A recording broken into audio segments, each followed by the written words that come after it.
Welcome everyone to the regular scheduled Grand County Commission meeting on May 19th. It's 4:02 and we will call this meeting to order. We have in attendance Commissioner Tricia Hedin, Commissioner Jacques Hadler, Commissioner Brian Martinez. Is Mary on Zoom? Yes, yeah. Okay, Commissioner Mary McGann on Zoom, Commissioner Mike McCurdy, Commissioner Bill Winfield, and myself, Commissioner Melody Cameron, as well as our Administrator Mark Tyner and our Clerk Auditor Dave Wojtek, and our County Attorneys online, Stephen Stocks. And with that, you'll stand up for the Pledge of Allegiance.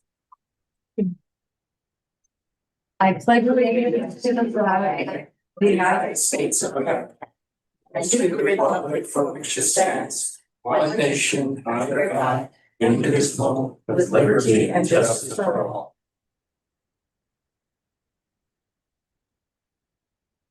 All right, we have our 4 o'clock citizens to be heard. So if you would like to speak, go ahead and raise your hand. We do have a 3-minute timer that our administrator is going to put up so it turns red. Stop talking or else I'll have to 3 minutes. Thank you. Okay, right here in the blue shirt. Come on up. You can use the podium here or sit down. Either way, they have a microphone so hopefully the audience can hear you. Before you start, I just want to thank you for using your microphone for the hard of hearing of us out there in the world. Rest of you need to use your microphones too. Got it. I tell them that too, but thank you. I'm Diane Allen. I am retired from the National Park Service as Chief of Interpretation at Arches National Park. I participated in many hours of planning while at the park. And I also ran the shuttle system at Stehekin and North Cascades National Park for 6 years. So a little bit of background back there. There's several things about this project that concern me. There's many more, but you won't give me a whole hour. So I'll try to narrow it down. One of my concerns is transparency. Most of us have no idea what's been going on. It's planned.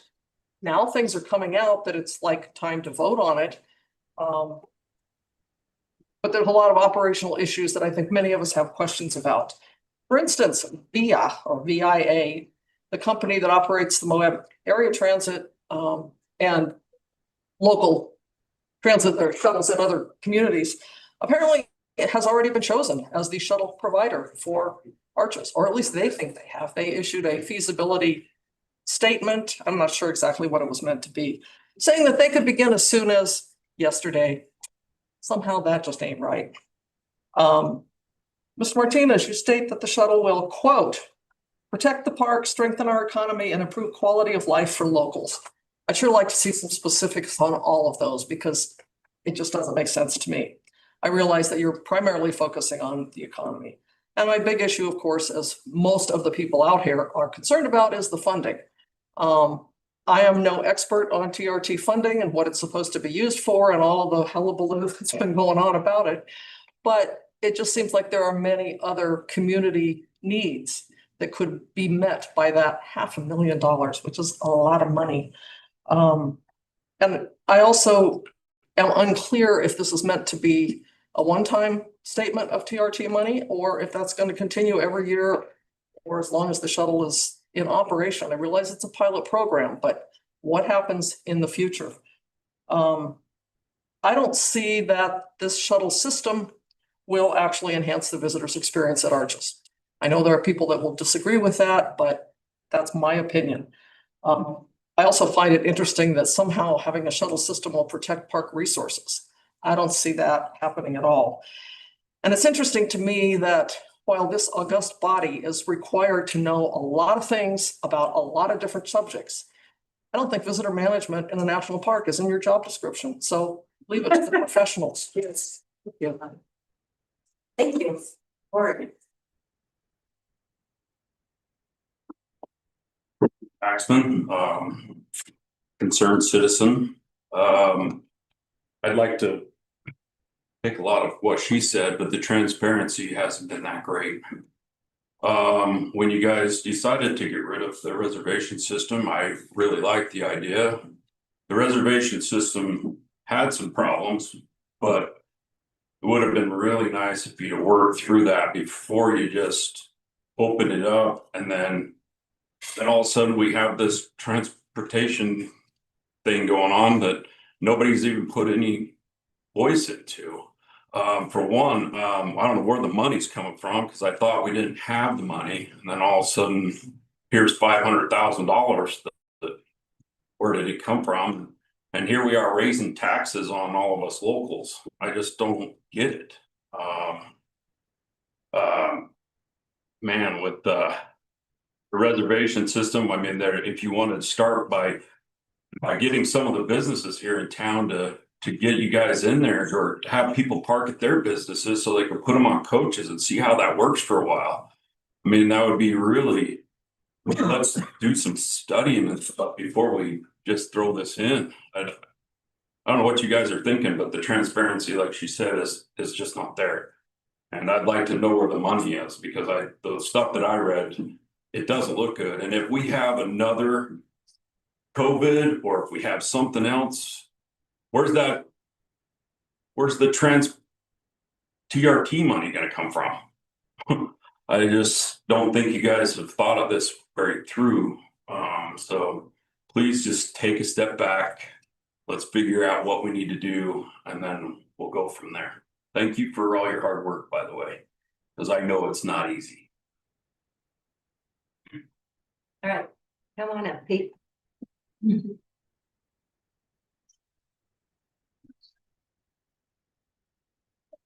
I want to get it out of the way because then I can relax and listen to other people. My name is Pete Gross. I'd like to point out that the current majority campaigned on transparency and fiscal responsibility. How has that manifested itself?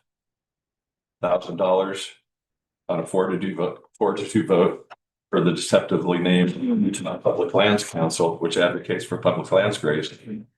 Even though Utah's percent of beef production in the US is like a small fraction of 1%. $10,000 for a dubious cloud seeding project in Grand Canyon. $60,000, I don't even mention what it was for, but I will. Kempsey Gardner Policy Institute report to allegedly prove that timed entry depressed Moab's economy. And first of all, as even the person who advocated for that and presented the idea pointed out, correlation does not prove causation. So then the reality came out when the Kempsey Gardner report was issued. As chaos and congestion return, at the entrance to Arches, we find that visitor spending in Grand County during that timed entry period went up 22.2%. Visitor tax revenue increased 27.8%. Tourism-related jobs in Grand County up 16.3%. Now, they also pointed out that it's likely that visitors to Arches may have declined, but maybe those same visitors, because they didn't have to wait in line, they spent more time in Grand County, because some people like to actually plan ahead and not just, randomly show up somewhere. Okay, and now we're talking about $500,000 of our tax money to fix supposedly some of the chaos created by abolishing timed entry. I echo what the other speakers already said. I just don't get it. Thank you for your time.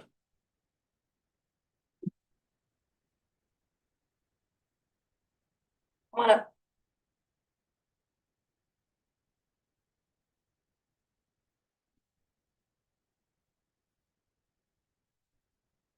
Thanks for having me.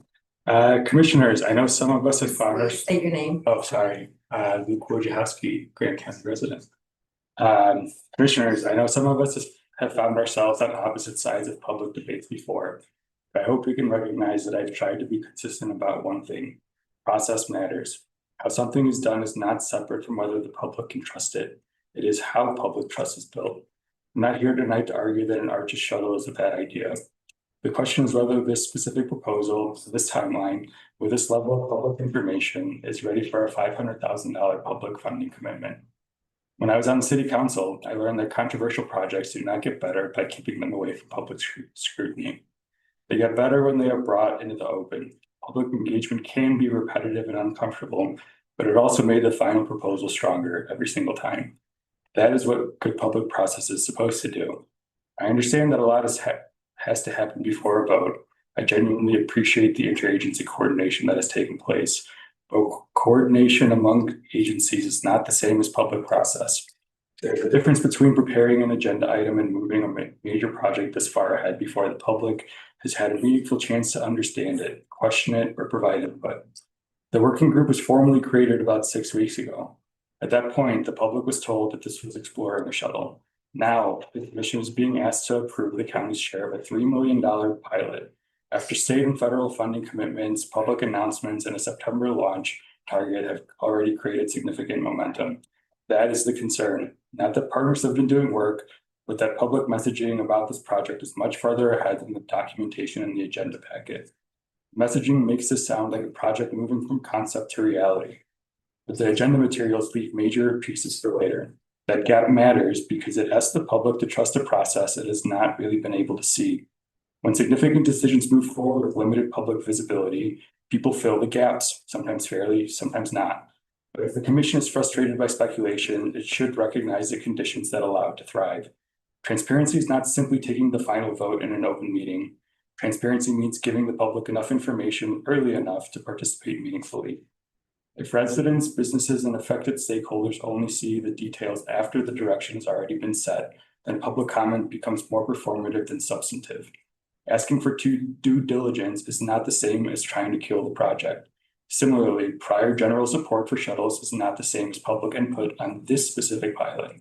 And just because a concept has been discussed for years does not mean a new specific operational plan is ready.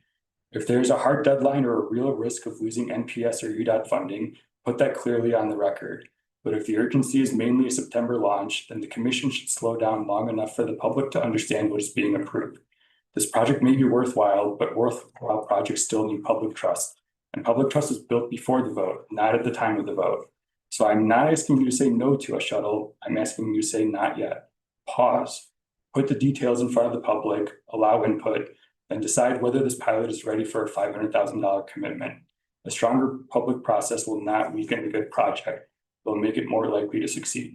We're gonna go, we have a couple online, we're gonna go to those and then we'll come back into chambers, so, Tori Hill. Oh, Tori. Hi, thank you. I just barely heard about this. I keep pretty close eye on what's happening in our county. I've been on the town council here in Castle Valley for 18 years now. There is no, I don't know. I don't think that you can fairly bring something to the agenda that's going to spend $500,000. Let's break this down because I am the treasurer out here. If you look at the breakdown from what is the Forest Service, to say the population of the US, 1 cent per person in the United States for this pilot program. The state of Utah, their portion would be 28 cents per every person in the state of Utah. Grand County, it would be $50 per person. And I know this isn't coming out of our taxes, but the TRT is our taxes. The TRT goes to community, and it should go to helping the community mitigate the trouble with tourism, not to encourage more tourism. It should be a mitigating tax. I'm not willing to give up $50 that could go to the EMS. It could go to the law enforcement. There are things that need to be fixed. Go look at Old City Park. That's in Grand County. There's things that are way higher priority than trying to shuttle. I don't know. What is the percentage of people that would willingly take a shuttle into Arches? The uninformed would take the shuttle. The informed would want to take their car because they would want to take a gallon of water per person in their trip. They would want to take food, probably a cooler. They would want to make sure that they have a first aid kit. I mean, I'm thinking about if I was to take a bus into Arches to enjoy my day, I couldn't carry everything that would be required for me to be safe. What you're going to do is you're going to get uninformed people taking too few little water, not having anywhere to be, being dropped off on trailheads. And then what? There's no cell service out there. I don't think you're really thinking this through. I have, what does Grand County get after doing this? I can see where the state of Utah and the Forest Service would be. If you have Grand County, give us $500,000 for this pilot program. I did not go into Arches for over 15 years, and I wrote to this commission at the very beginning when this first came up about the timed entry. I did not go into Arches for 15 years because it was such a cluster. And after the timed entry, I actually, in a year and a half, went to Arches 3 times with my family, took other people. It worked.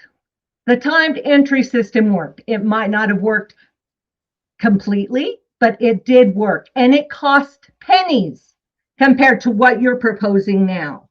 I don't know. I'd like to say, Brian, what are you getting out of this? And what is your motivation to mess with Arches? I just don't get it. I really, who are you to tell the national park how to run itself or to even inflict your opinion on it in the You're first up on your time. Thank you. Thank you. Okay, Emily, would you like to go? Yes, thank you. My comment, oh, sorry, I hope you can hear me. I'm Emily Campbell from Grand County. Fund 23 and Fund 26 in the budget are fully allocated. And for us to pull any money against TRT revenue, mitigation or promotional into this pilot will require us substituting out other things in our budget. And I think that that's a very dangerous precedent for us to set given the current state of things. I imagine that many of our budgets are going to be overdrawn this year just due to the cost of fuel. And I haven't seen that accounted for in this conversation. And that speaks to the lack of transparency and the lack of time to give well-reasoned citizen input about something that could very well have an impact on all of our bottom lines. I mean, the sheriff's office alone, I'm sure, is going to be looking at much higher costs for fuel and vehicle ownership costs, as a result of the current state of things. And we don't see any reason for that high cost of fuel to abate anytime soon. I think that needs to be addressed very directly this evening if you do vote in favor of this. I understand sometimes you have a windfall, and that's great. And if we do end up with a windfall this year, lucky us. And I think we should be very grateful for that. There's a lot of stuff I want to do around my house and my property. Some might make my house more comfortable, more efficient. And we even have the money for some of those projects, but that doesn't mean we're going and spending that money immediately because we know that it's an uncertain time. We don't know what's going to happen to, visitor spending as we see, this AI bubble maybe on the verge of collapsing. Certainly the cost of fuel will put pressure on things.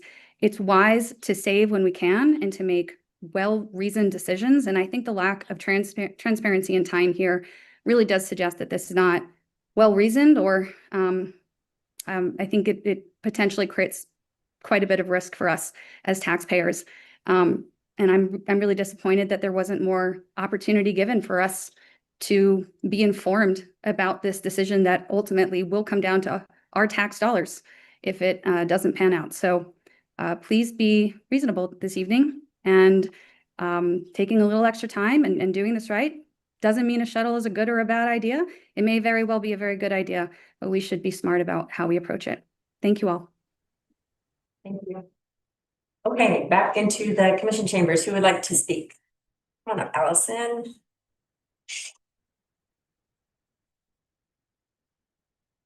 I'm gonna ask Bernie to hold up some of my charts, if that's okay. This is 15 Vanna White. I also have hard copies of some of the materials I've sent to y'all. Anytime an elected official, I'm Allison Mathis, I'm a resident of Moab, Utah, and I actually lived in a national park with the shuttle system for 13 years. So I understand the pros and the cons, and I'm not saying I'm against the shuttle system in the ideal for Arches National Park. What I am saying is that this the math does not work for this shuttle proposal in any sort of way. And it's not about hard work. And I use that phrase because Brian Martinez had a piece in the Moab Times Independent says, oh, we're doing the hard work. It is not about hard work. It is about good judgment. Anytime an elected official makes a decision, they have to operate in their fiduciary responsibility to their citizenry. Secondly, they need to weigh the decision based on facts, and they also need to weigh the decision based on something relative. In this case, timed entry is what the shuttle system is supposed to be replacing. So that's a very useful point of comparison. And Brian Martinez himself, in his op-ed, put 4 criteria on which to judge the shuttle system. 1, affordability. Number 2, whether or not it relieves congestion. Number 3, whether it improves visitor experience. And number 4, whether it improves the quality of life for locals. Number 1, I'm going to start with relieving congestion. Well, we know that the timed entry program did that. It was specifically what it was designed to do by spreading out visitation through a larger point of the day. Will timed entry relieve congestion? Maybe is the best you can do it. At most, with 2 buses an hour at full capacity entering the park, and these are numbers I got from the summary, which was very skimpy, you can transport a maximum of 390 people per day into the park out of what? 53,007, on average, 55,379 people per day in the months in question using 2025 visitation stats. So is it enough vehicles being taken off the road to reduce congestion? Probably not. Also taken into account, one of the major contributions for congestion is the number of vehicles on the road at any given time. There is nothing in the shuttle system to get people out on a wider swath of day. Whether it improve visitor experience, well, we know from survey data that the timed entry program did. Will the shuttle bus system do it? Maybe not. Survey data said that relieving congestion and reducing crowding improve visitor experience. The shuttle system will not reduce crowding. Quality of life for locals, that's completely subjective. I will answer the question for me. Shuttle system, like the timed entry system, for me, improved my quality of life because, like Torrey Hill, that meant I could go into the park during the season and enjoy myself. Number of visitors served per day, something else to keep in mind, up to 390 visitors per day. That's almost nothing. Very many, I couldn't find the number right off there. Cost, very expensive, $3 million. The cost of timed entry is likely, the shuttle is 79 times, 30 to 79 times of what the timed entry administration. And per Grand County resident, I used 2025 July 1 ACS census data, and I calculated it out to $51.77 per resident for the shuttle system. How much did timed entry cost per resident? 0. Thank you. Okay, do we have more in the audience that would like to speak? Come on up.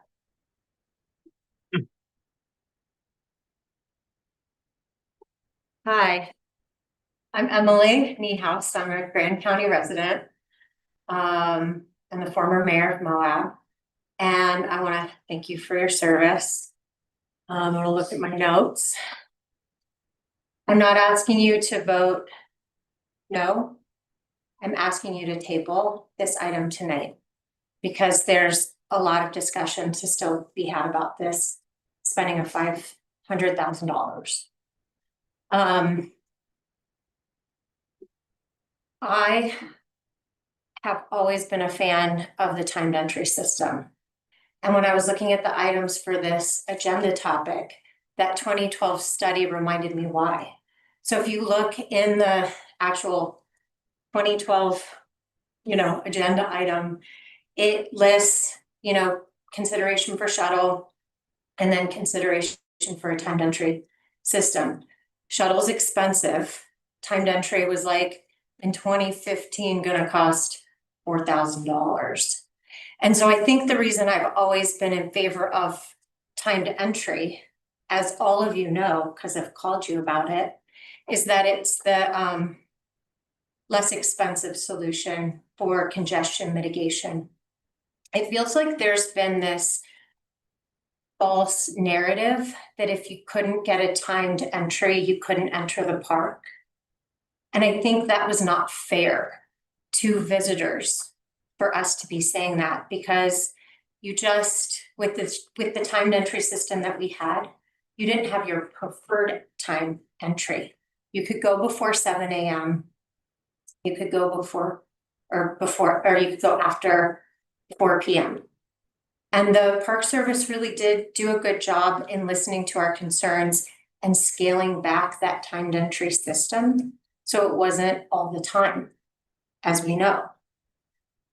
Now, I know this item isn't about timed entry, but I know that it is about spending $500,000 on a shuttle system that I don't think really, as all the information's coming out, really mitigates the congestion that I think we're hoping that it does. Finally, you're about to approve $500,000 that's going to compete with private sector, and that's not right. So it's not just spending $500,000 of TRT money. It's competing with private sector. The businesses that have seaways, that have coaches, are going to be negatively impacted by government. And I know that's not what any of us want to do. So we got to think about it. We could still potentially spend this money. We could still potentially have a really creative, locally built shuttle service where we're buying coaches one time, like the STAR grant, but different, where we're buying coaches for local businesses. I really think that that's the way to spend the money, local asset building. Thank you. Thank you. Okay, and I think I saw a hand over here. She was in front of you, Michael. Oh, I don't know. Oh, Hello, I'm Michael Peck from Castle Valley. And I think one of the things that I noticed is not being addressed because most people never do it. And that's, have you ever driven a shuttle? I have. And not everybody needs to go to the bathroom at the same time. And in the park, there's very, very few bathrooms. And if you have a whole bunch of kids and a whole bunch of people on a bus, and you want to drop them off at a trailhead where there's no bathroom, with no alternatives to get in a car and go somewhere, you need to think about this. You're spending $500,000 to put people in a confinement and shuttle them up this thing and drop them off at a trailhead. They may not have enough water for to walk up. It's a really dumb idea, and you ought to consider it a little deeper. Thank you. okay, and then Michael, Liz, you want to come up?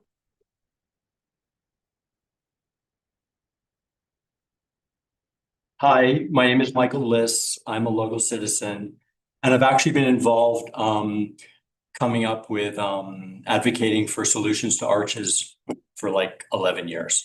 But I want to talk about something else today because there's a lot of talk about how we haven't thought about this.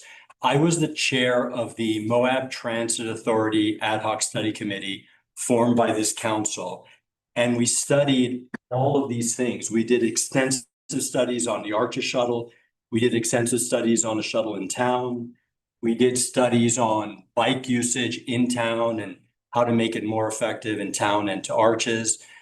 And I'd just like to go through that because the math that we have right now, that wouldn't exist without our committee. We did all the work. And then when our work was done, I have to hand it to Karen Guzman because she got it over the finish line. So I don't think she gets enough credit for that math system because she did an amazing job with that once our committee stopped working.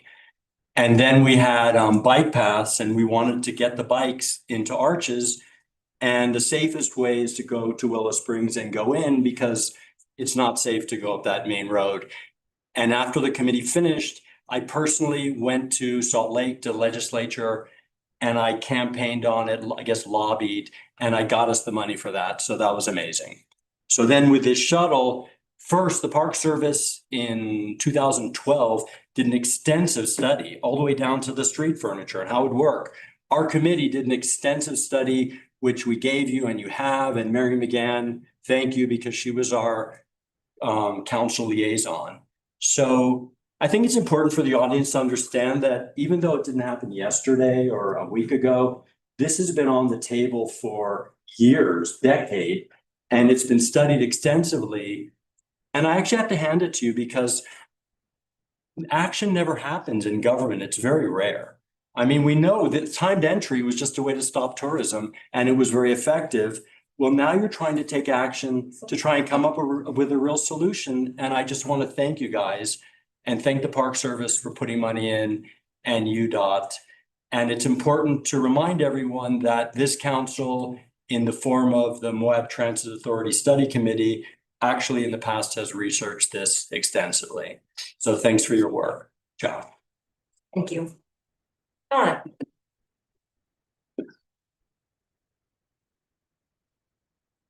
Hi, my name is Bruni Mason. I'm a citizen and I'm a voter of this county.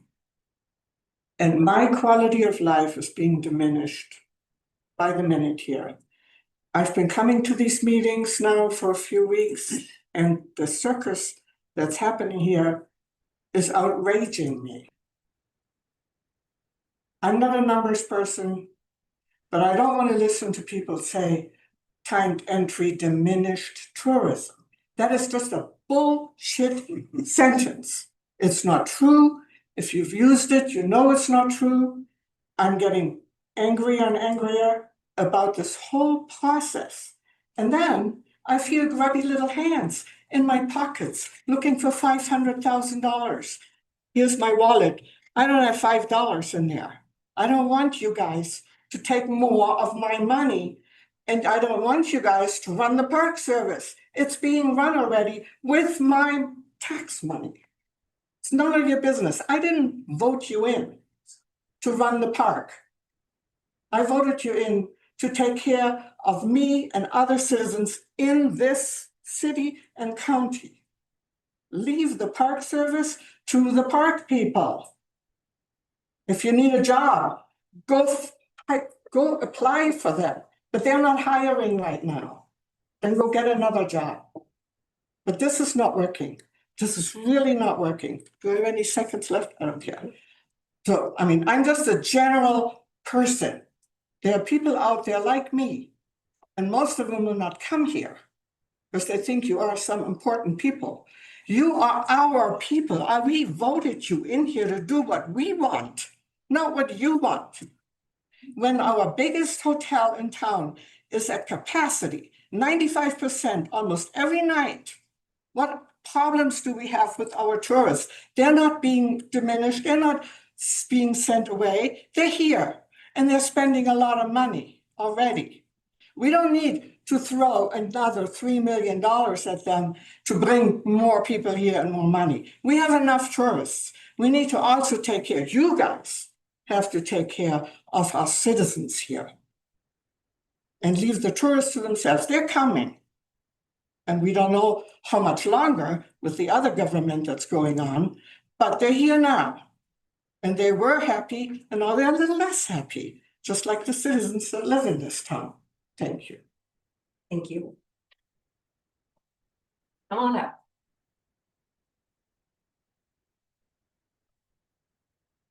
Hi, my name is Sandy Carey. I am a resident of Grand County. Two things that I just wanted to point out. I was not aware that this was on the agenda, and boy, you guys are getting beat up. But anyway, the thing is there's what, 9 or 10,000 people in Grand County and about 5, a little under in Moab. Basically, there's 100 kids that graduate every year from high school. There's 12 grades. It's 1,200 people not putting money in towards this project, at least. So the responsibility is going on the parents or single people. So that's one thing that I just wanted you to be aware of. And the second thing is Arches is making their problem our problem. And, you know, they could have more parking lots and they could have more, you know, they don't want to disturb the soil. Well, if you're attracting worldwide visitors, then you need to create facilities for it. And they're not putting a dime. They're making their problem our problem. They're not putting a dime in towards expanding the parking. I mean, they've done it here and there, but it's the new thing, and so they need to really pay a little bit more attention and allocate a little bit more money. As I remember from people that I have been friends with the Park Service, they always have to do a 5-year study just to make sure that the Park Service is spending money in the correct places and that they don't fall into liability and whatever. So that's maybe, they're the reason that they're looking for us for help. I don't really know. Anyway, I wasn't expecting this to explode like this, but nice to have people's opinion. Thank you. What up, Jim?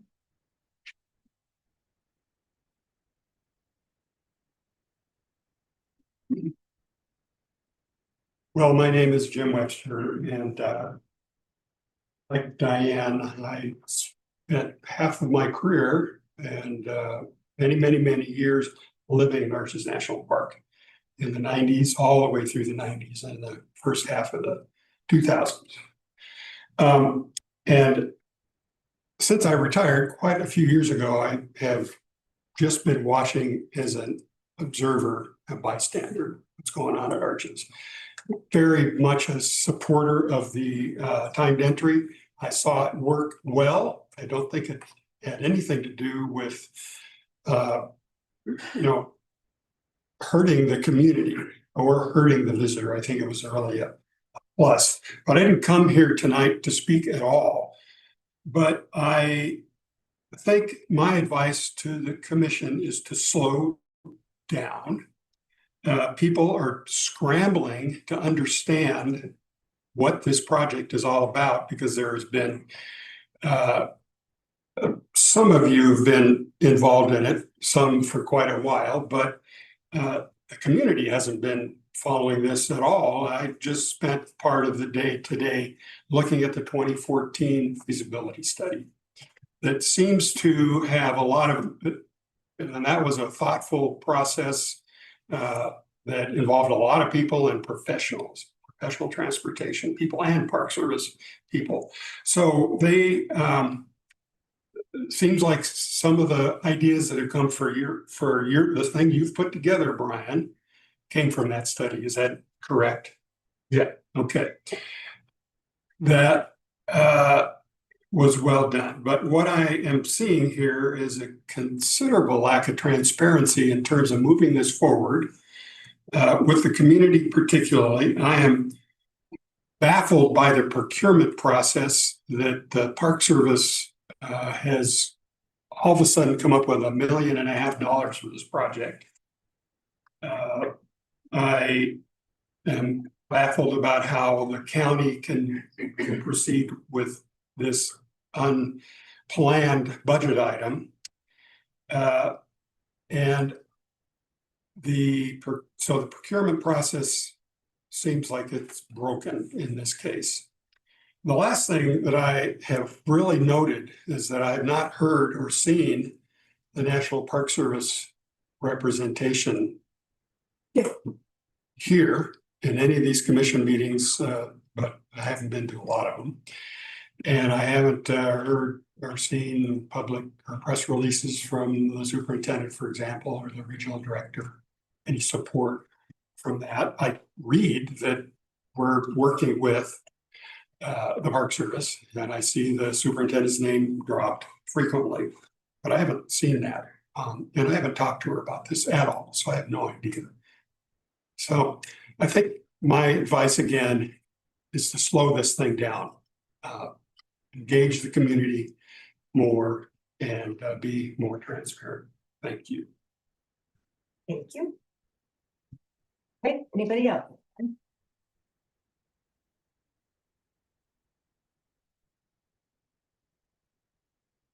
Hi, I'm Mary O'Brien with Grand County Citizen. I have sent some detailed comments about the financial lack of transparency.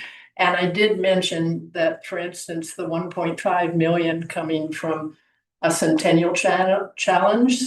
I don't know whether it was already in the budget this last year, but Trump is in the White House budget is zeroing out that for 2027. So I don't know. Again, there's like been no transparency about whether this has already been gotten. How did it, if so, how did you get it? When did it get it? How's priorities and so on. So I agree, there's not been transparency, and slow this thing down. But as I thought about it, I thought, you know, the Arches shuttle planning of 2026 is kind of the epitome of what I would call the ballroom planning system. Someone, say a president or a tech billionaire or a county commissioner, has a plan and runs with it. This someone designs the whole thing and presents it with little advance warning. Is it needed? Well, that's not the point. Is it met with objections from many? No time to deal with objections or data. The plan is just too good as it is. Is it sustainable? There's no tomorrow, so that's irrelevant. Is it over the budget? Don't worry, we've been making cuts elsewhere, like to staff. Is it collaborative?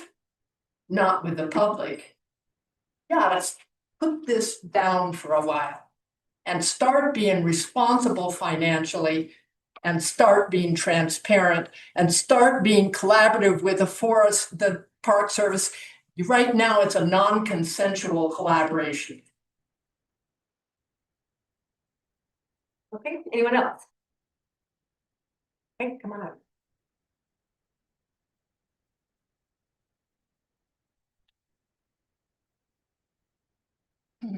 My name is Laura Cameron and I'm a Grand County resident.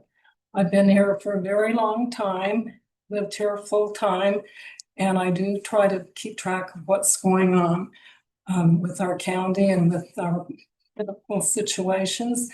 And this whole council, ever since it was formed and started, it's just seemed like suddenly there was this disconnect, this lack of transparency.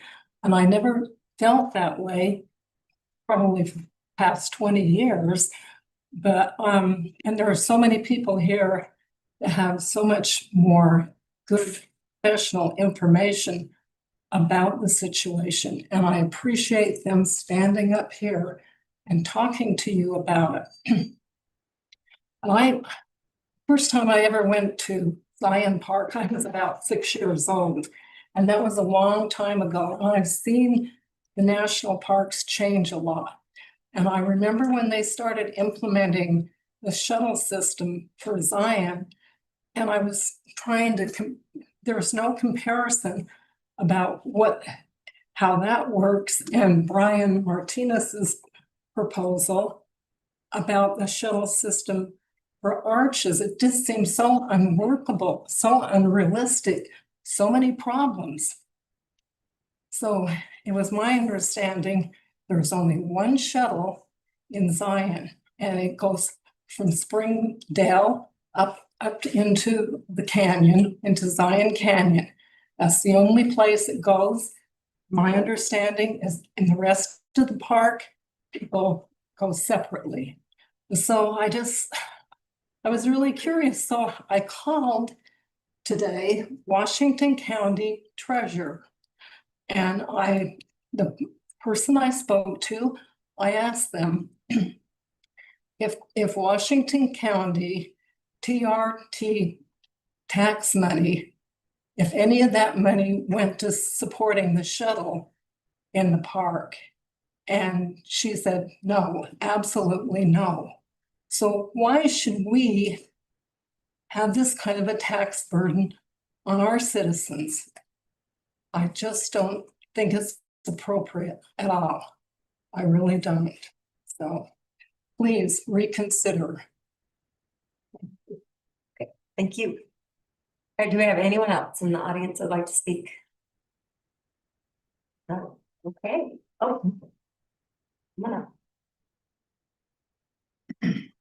My name's Jerry Shue. I'm from town.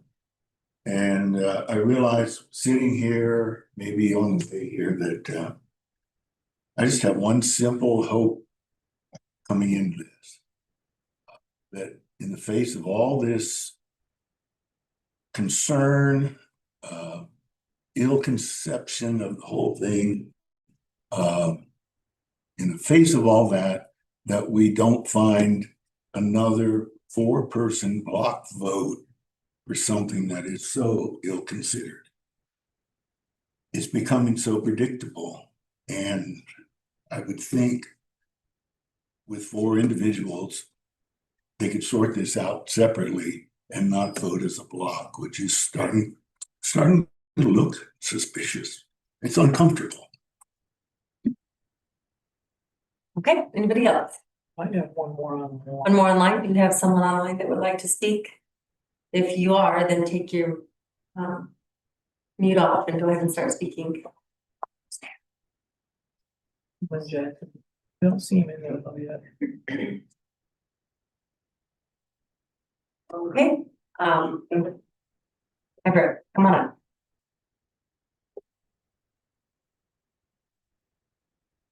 I'm Everett Hildenbrandt, resident Spanish Valley. Yeah, I'm against approving $500,000 tonight. Ask you guys to table that, get some more input from people, understand the effect a little bit better. That's a lot of money, and we could repair some roads with that instead. So might be a better use of it. Okay, and did Lynn get on there? Lynn, do you have comment?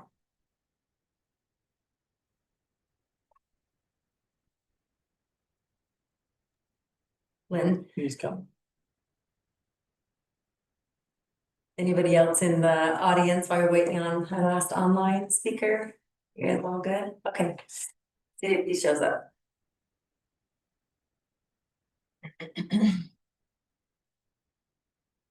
No? Is he on there? Can you see him? Oh.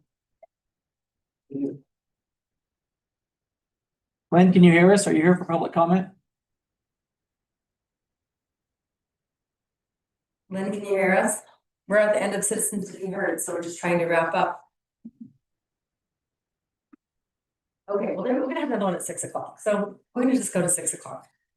And I think we have our elected, so we're gonna move along to our elected officials report as needed, and I think we have Jameson online, and so he would like to speak. Jameson, if you're there. Yeah, if you'll just be able to let me share my screen with you. Done. Done.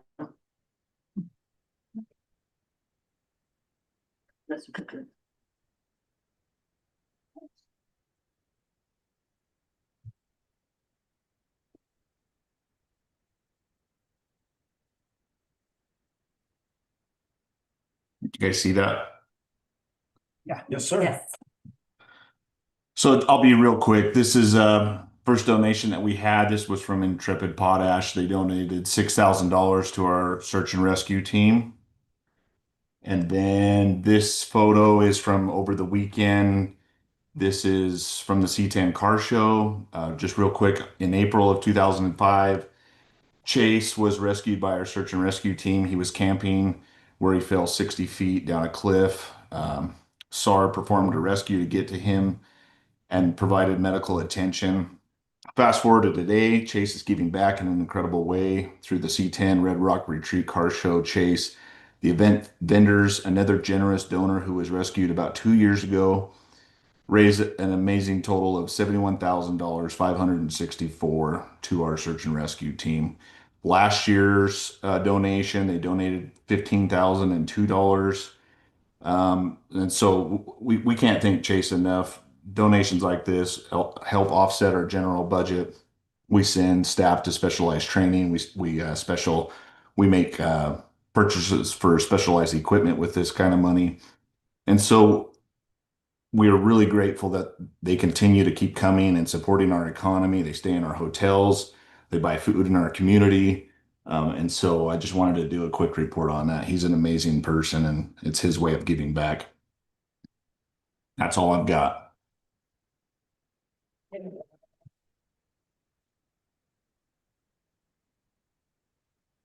Thanks to those awesome donors too. Appreciate it. And I appreciate all the time they spent there. It was a great event in Moab this last weekend. Steve has his hand up. Stephen Stocks, he's also elected.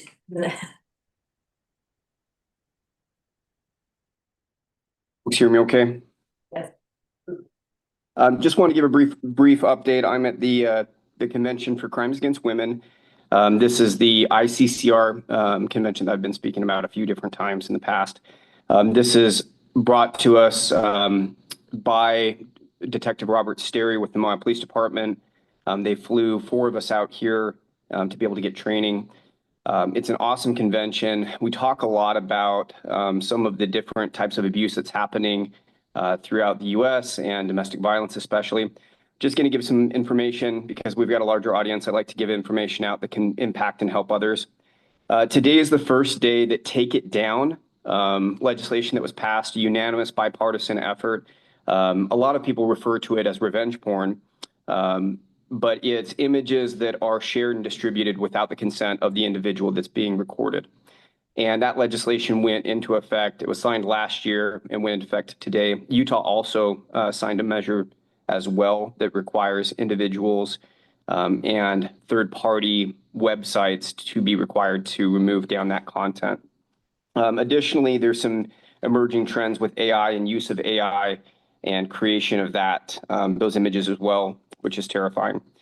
Additionally, we're looking at patterns of domestic violence and how to support individuals, especially on strangulation, individuals that are strangled by their intimate partner abuser are 700 times more likely to die. And so this conference gives us additional resources, tools, information to be able to support people in the community that face domestic violence issues and to have more resources here. So it's a wonderful conference. I'll give a fuller presentation when I get back and just want to give you guys that tidbit to start. Thanks, Stephen. Okay, so now we will move into our general business action items, discussion and consideration of approval. So number 1 is the commission member disclosures and future considerations. As per usual, my wife works for the sheriff's department. Okay. And go ahead, use your microphone. It's Matt. Number 2, future consideration. We're gonna go into, we spoke this morning, me and Chair McCandless, Mark Tyner, but we're gonna go into looking at some hourly needs, some time needs, some staffing needs out at our OSTA arena. It is a subject that has come up as of late, but it is being looked at by all staff levels, commission, et cetera, but we are taking care of the problem. We want a facility that is usable by all as often as possible of our constituents who actually pay for this facility. So we will be, I would like in future considerations, us devoting admin or staff time to OSTA to figure out a little more in depth of that staffing needs, some time needs, et cetera, scheduling needs. But I'd like that sooner than later to help with we stacked them with current events, so they need the help now, but we need to take a look at that as a commission. Okay, any other disclosures or future considerations? No, okay. We will move on to our approval of the consent agenda items. Commissioner Wintrill. Yes, I would like to remove item F, G, and H. F and G are still with legal and not ready for be approved, and H, I believe that we need to do a vote on separately, and then it could be ratified at a future meeting. Okay, so we'll add H on to just how about the end of our agenda this evening, almost number 13. So, okay. And those are part of the county attorney's request. Oh, well, making up, we'll do H, we'll talk about H at the end of the number 13. So with that, I will do the approval of the meeting minutes for May 5th, 2026. Ratification of the payment of bills. Total bills is $955,200 $255.51. Total payroll, $166,983.03. The total bills and payroll of $1,122,200. $1,122,238.54. Ratification of the contract with Pivot Cycles to loan e-bikes to GCAP for trail maintenance. Ratification of Indigent Defense Council grant application. Approval of contingency expense for GCSAR. And we removed F and T of the agenda. And I is the Monmouth Office of Tourism participation in Utah Office of Tourism fiscal year 2027 International Opt-in Marketing Program. Mike? So moved. Okay. Right, all in favor? Mary? Yes. Okay. That passes 7-0. And now we move on to number 3 is the local match for coordinated visitor transportation initiative. And this is Commissioner Martinez. Thank you. I'll go ahead and get started off on this real quick. Grand County, the National Park Service, and the state of Utah have been working together to address the long-standing transportation challenges at Arches National Park. Entry road along US 191 through the Moab corridor. This item considers the county's contribution in a 3-partner funding plan for a 2026-2027 shuttle plan, with a total budget of up to $3 million, of which as follows. The National Park Service will have $1.5 million of centennial funding. That centennial funding is good for fiscal year 2026. So we do not have it for 2027. The state of Utah, I went up on Friday to speak in favor of UDOT awarding $1 million to this project under the Recreation Hotspot program. And in that capital stack, Grand County would be responsible for $500,000 of that match right there. Also have a little bit of a statement I'd like to read. So this is a big milestone for Grand County and everyone who cares about our economy and Arches National Park. A core component of the access and capacity enhancement alternative was to show by investing in infrastructure, we can expand capacity, protect public lands, and keep the gate open. Arches does not have a people problem, it has a vehicle problem. According to National Park surveys, nothing would improve the visitor experience more than a voluntary shuttle. Shuttles have worked for decades at many national parks. And we have seen the results when we restrict access. Kempsey Gardner report estimated timed entry reduced visitors by 170,000. Every dollar of economic activity protected by this system is a dollar that funds Grand County families and without raising property taxes. Department of the Interior, UDOT have stepped up, and Grand County has a responsibility to meet that investment in the infrastructure of our economy. The 2024 EIS by the NPS stated, currently there are no reasonably foreseeable viable options for partnering with the community.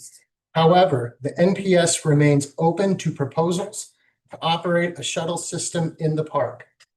Conclusions from the feasibility study in 2012. Overall, the shuttle would have a long-term beneficial impact on park visitors. Those impacts would not be limited to those on shuttles, but to those who would benefit from fewer cars on the road and more available parking spaces. Overall, most park resources would experience long-term beneficial impacts from the reduction in the number of private vehicles traveling in Arches. The shuttle meets Arches' climate-friendly goal to reduce overall emissions from private vehicles within the park by diverting visitors to the shuttle during the pilot project. We are investing in our economic infrastructure, and just like advertising, it will pay dividends. Over 80% of Grand County's economy depends on tourism, and nearly 70% of our local jobs are tied directly to park visitation. The national park cannot solve for both economic and congestion challenges on their own. As a gateway community, we have to pull up a seat to the table and actively manage our future. It's taken us over a decade to get to this point, and a shuttle to Arches National Park will benefit the people of Grand County for decades to come. I'm very proud of the collaboration from all the agencies that have helped step up, and I'm proud of everyone who has invested time, money, to make this happen. And I'll open it up for questions. Hi, Jack. First off, I just actually want to ask our attorney a question. It says legal review is not applicable on this, which is crazy to me. So I would ask Stephen if that's truly the case. So my office doesn't take a stance on any of the items. I would like to review any contracts, especially a contract of this magnitude. To Commissioner Martinez's credit, he did give this to me roughly 11 days ago. I haven't had the opportunity to review this with a fine-tooth comb. It is a larger contract. I think it's 37 pages. I would need additional time and probably some follow-up. Again, Commissioner Martinez did reach out. I did not get to connect with him on a call. And so I apologize for that. I've been out on trainings, but it would need to be reviewed. I would hope the commission would allow me that opportunity to review it, because it's going to be a substantial contract with substantial terms. Go ahead, Brian. Yeah, Jock, like I explained to you when we had that call, right now we're not at the point of setting the contract. That's why it was irrelevant to what we were talking about.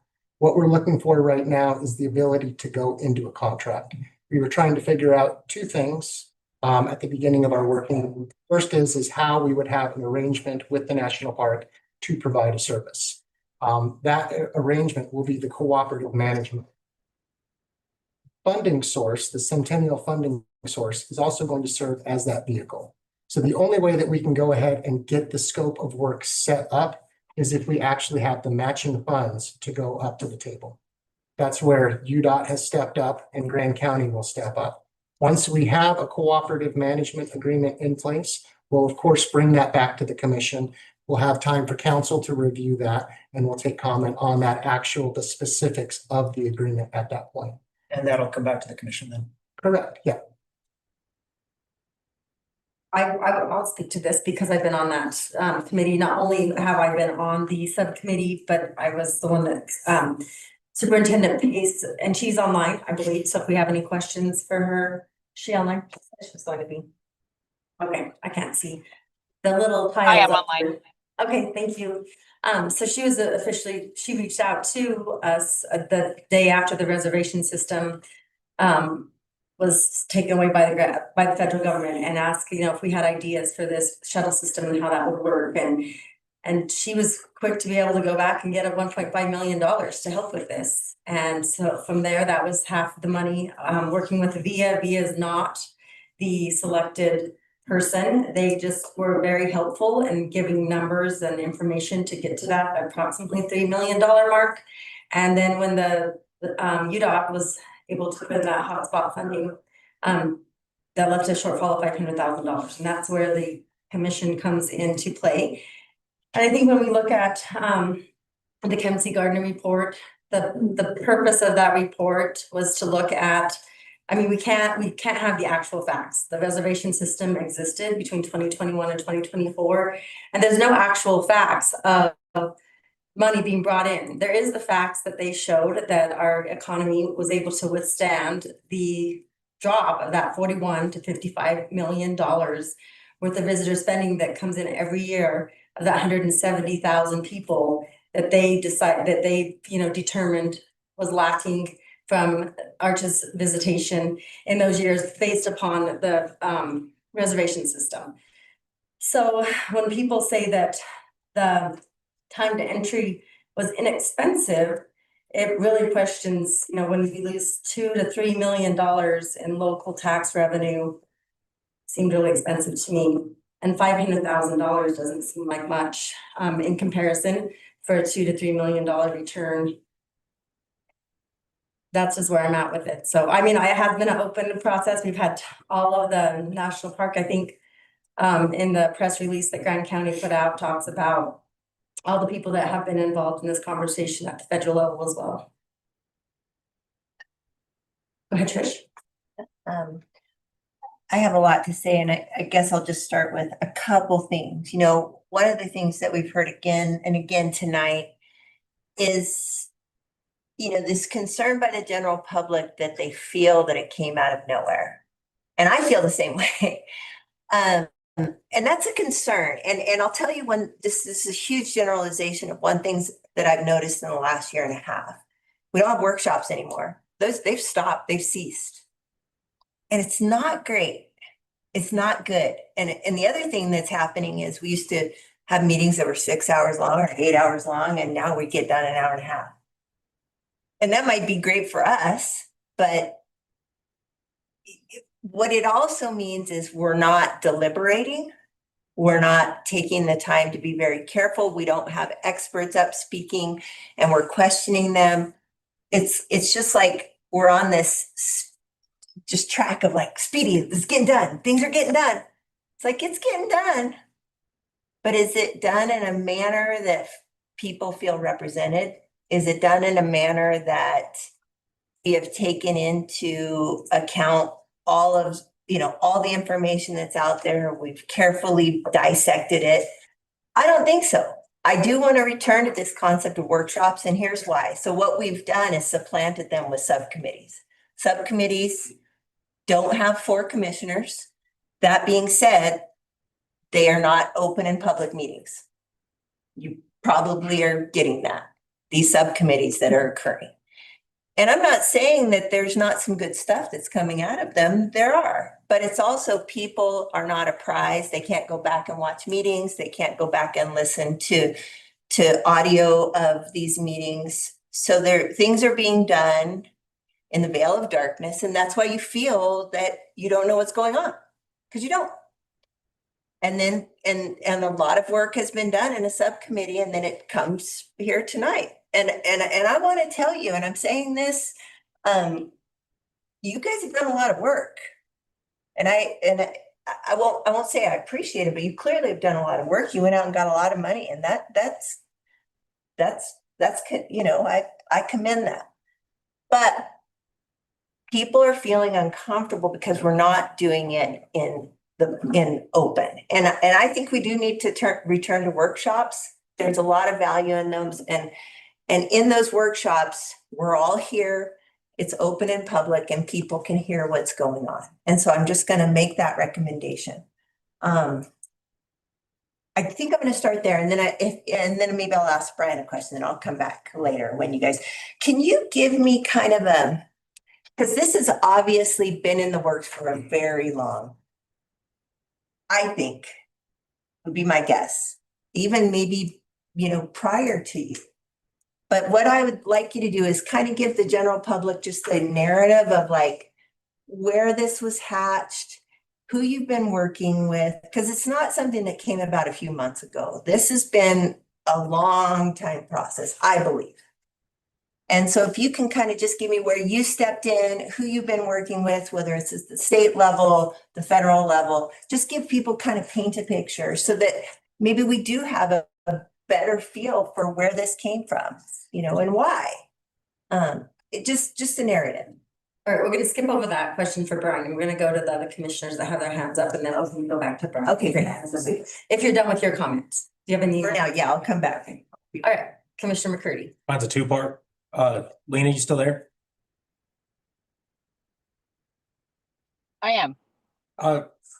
Why did I don't know the selection committee or how it was passed through, but why did the National Park Service feel the want to chip in $1.5 million? And then do we have a state representative other than Larry on board here? I don't think Because I want to know, I know the state of Utah chipped in $1 million from the UDOT Recreation Hotspot Program. And I know that vote was unanimous. I just want to hear why they said that was a unanimous vote. Again, I'm probably directing it Brian on this one. But Lena, you're up, if that's okay. Yeah, sure. I do want to just clarify one thing. The National Park Service director or acting director has prioritized this project and is committing to participating and putting in the $1.5 million, but that has not been confirmed. It has not yet gone through the process of a confirmed budget. So we don't have that check in hand, although that I have been assured by the director that it is a priority for her. So we're not quite at 100% in terms of that $1.5 million. I will say when we discovered that timed entry was not going to be a workable option for us this summer, there was an effort at the National Park Service leadership level and the Department of Interior level to try to find other ways to mitigate the visitation and congestion that we were starting to see. And so there's lots of different ways that we've approached that. Some of it has to do with the tactics and techniques that we're using on the ground in the field. And one of those options was Grand County's coming to the table and asking if we were interested in looking into a shuttle option via the ACE alternative. And so I have communicated that that is a priority for our local Gateway community, and the director has assured us that that is a priority for her as well. But I do want to just confirm again, we do not have 100% certainty in that funding. It has not yet gone through the process of funding approval. That is a verbal commitment from the director of the National Park Service. Understand. I think it's a verbal commitment on our side to not a lockdown of funding until legal review, et cetera, and coming back to the commission. So that's good to know. Did that answer your question? And normally I'd ask a federal partner or a UDOT partner, but pending not having one is Brian asked. Yeah, and you want to keep track of those just since I had you table Trish's comments. You're gonna have all these lists to answer, and we're gonna go to Bill because you might have some more questions here. No. And then Mary has her hand up too. So we're gonna go to Bill, Mary, and then we're gonna go back to you, Brian. Sure. Yeah, I wanna start with some of Commissioner Hadeen's remarks. Hatched. We've talked about this in the past, and words matter. I think that you're basically conferring that Commissioner Martinez is doing something illegitimate or illegally. So let's be careful with our. Come on, Bill. Hatched? I mean, that sounds Come like on. out your chicken coop. Hey, it's not your turn to talk. It is, and I'll continue on here, but I do think it's important to remember that he is an elected official, and he is just as I am or anybody else in this room should be represented and appreciated for what he's done and is up here and not disrespected. But let's go on with a few points that I want to make, and then I'm going to make a motion. The current commission leadership is working hard in getting things accomplished. And even you mentioned that, Commissioner Hadeen. Thank you for noticing. We have had unanimous and bipartisan support from all federal, state, and county and city entities involved in this project. I'll state them again: federal, state, county, and city. Unanimous support in our subcommittee meetings to move this forward. We even have a Moab City Council member who wants to bid on this process, which I think is magnanimous. I think this should be put out to bid. We're getting things done. We're for the people of this county, and they might not necessarily be the people in this room, but there are 9,000 residents in this county, and we're getting things done for them. I ran on affordable housing, a strong economy, and fiscal transparency. And to question any of those is just a political game. It's not looking at the reality of what this commission has accomplished in the last year and a half. That's what we're trying to do, is get things done, and to continue to point and to make political hatchet marks against your fellow commissioners. I think it needs to be called out, and I would just appreciate a level of professionalism up here. And with that, I'm going to make the motion to approve the allocation of $500,000 from transient room tax, TRT, mitigation funds at the county's local match for the Grand County Arches National Park shuttle pilot. Mike? No, Mike, second round talking.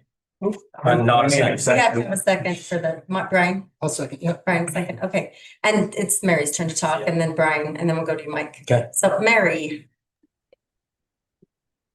Whether or not this is a good idea is not my concern. My concern is the budget. $500,000, $500,000. Our job is to take care of the citizens and the people of this county. We're looking, they're forecasting a huge season of monsoons. We have flood mitigation. We've been pulling money out of our flood mitigation. We did not fund the solid waste to the degree that they asked for with our TRT mitigation fund. We said we didn't have enough. We did not fund the museum fully. We said we did not have enough mitigation money. It's a shell game to say this is not coming from the general fund. It is coming from the general fund. Flood TRT mitigation money is to offset our general fund for the things that Grand County needs to accomplish. This shuttle system, whether it's a good idea or a bad idea, is not our purvey. We should not be spending $500,000 when we have not given our employees a COLA, when we've had told heads of departments that, no, you can do it without this year because we don't have the money. When we have put a freeze on hiring because we don't have the money. And then you turn around and you want to spend $500,000 on something that we don't even know is going to do what it's claiming to do. Is so fiscally irresponsible that I am shocked. We went through a very tough budget season this year. We told a lot of people no. We didn't fund them. And some of them are facing some really hard things because we did not choose to give them the employees that they requested. We chose not to fix the things they asked to be fixed. I think to spend $500,000 to subsidize a federal agency is irresponsible and wrong. Thank you. Now we're going to go to Brian. He's got some questions to answer, and then Mike and John. Yeah, I don't even know if I'm gonna go ahead and start answering the questions with everything that's going around. If everyone's just gonna jockey for political position right now, then I guess I'll just join the crowd. Mary, I respect you, but what the grandstanding is outrageous, right? Absolutely ridiculous. Under the previous leadership, the state audit caught this county illegally overspending mitigation funds at $900,000. Trish, you agreed to it. Go ahead. Our 2022 financials, right, were so riddled with errors that they had to be refiled and restated, right? Our county property tax distributions were suspended in 2023 and 2024. Jock, when you called to testify up there in front of the state audit for intentional abuse behind the backs of all of the commissioners right here, after you received Behind anyone's back, it was in front of everybody. After you received a tax notice, right, to respond in 60 days, right? Despite long-running attempts to minimize the state findings, right? Everybody, well, not us, but you guys sat up here and accepted unanimously their damning conclusions, right? Yet you continued last year to illegally appropriate TRT funds to the Responsible Recreation Program. And it's funny because the same people that came up here to speak today about this were speaking out for the Responsible Recreation Program. The height of hypocrisy right there. We can go ahead and talk about why this is fiscally responsible. Let me pull up a spreadsheet right here. And I used October right there for the numbers because two things happened in October. First, this commission right here went ahead and started advertising again with Madden, who's been doing a fantastic job. And the second thing is it will reflect what happened minus the timed entry reservation system. We're up 23% from those decisions right there in TRT. We're up I'm sorry, 11%. These are the numbers that Gabe presented right here inside your packet. We're up 11% in total sales tax revenue. Easy, moderate 10% right there from our 4.5 mitigation that we also used for last year would say that there's going to be $450,000 more in TRT mitigation. Look at the previous 6 months to that right there, and we were shooting at 8% on the negative to what we budgeted, and also 4% down on total tax collected. And that's after the adjustment that this commission right here made when we recognized the problem of where our county was headed. Had we continued on last year's path, we'd be looking at 11% down and 7%. So I just like to clear the air real quick on where everybody's sitting at. Now, getting back to Mike's conversation, I think that we owe a ton of gratitude to the commissioners up there at the UDOT Transportation. They were very supportive of this program. They asked a couple of questions while I was up there. I think the most important is that they would like to see the results. The folks who have been most interested are really interested in the data that we're going to be able to produce with this right here. And the reason that they would like to see the results isn't just to see if this was a success or a failure. They'd like to make sure that this isn't a one-time type of pilot, right? They want to make sure that this is something that continues to go on because they see the need for this here in Grand County. Talking to Trish, I mean, I don't know where to start on this. I mean, I've been involved since, 2011 inside of this conversation on Arches management.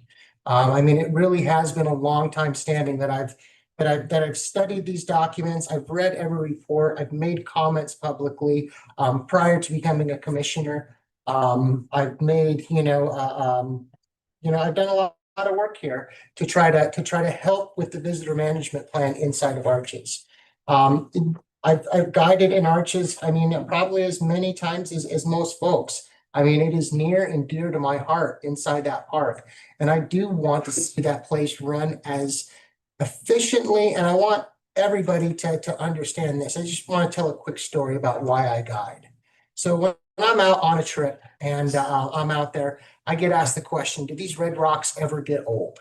Right? And the question is yeah, I've seen the scenery, 1,000 times. But the biggest thrill that I get, right, is when I see that look in someone else's eye that reminds me of the first time that I saw it, right? And I want to make sure that everybody has that opportunity. I don't want to keep people out of the park. I want them to be able to go there and light up and go and tell all their friends about how amazing the place it is that we live.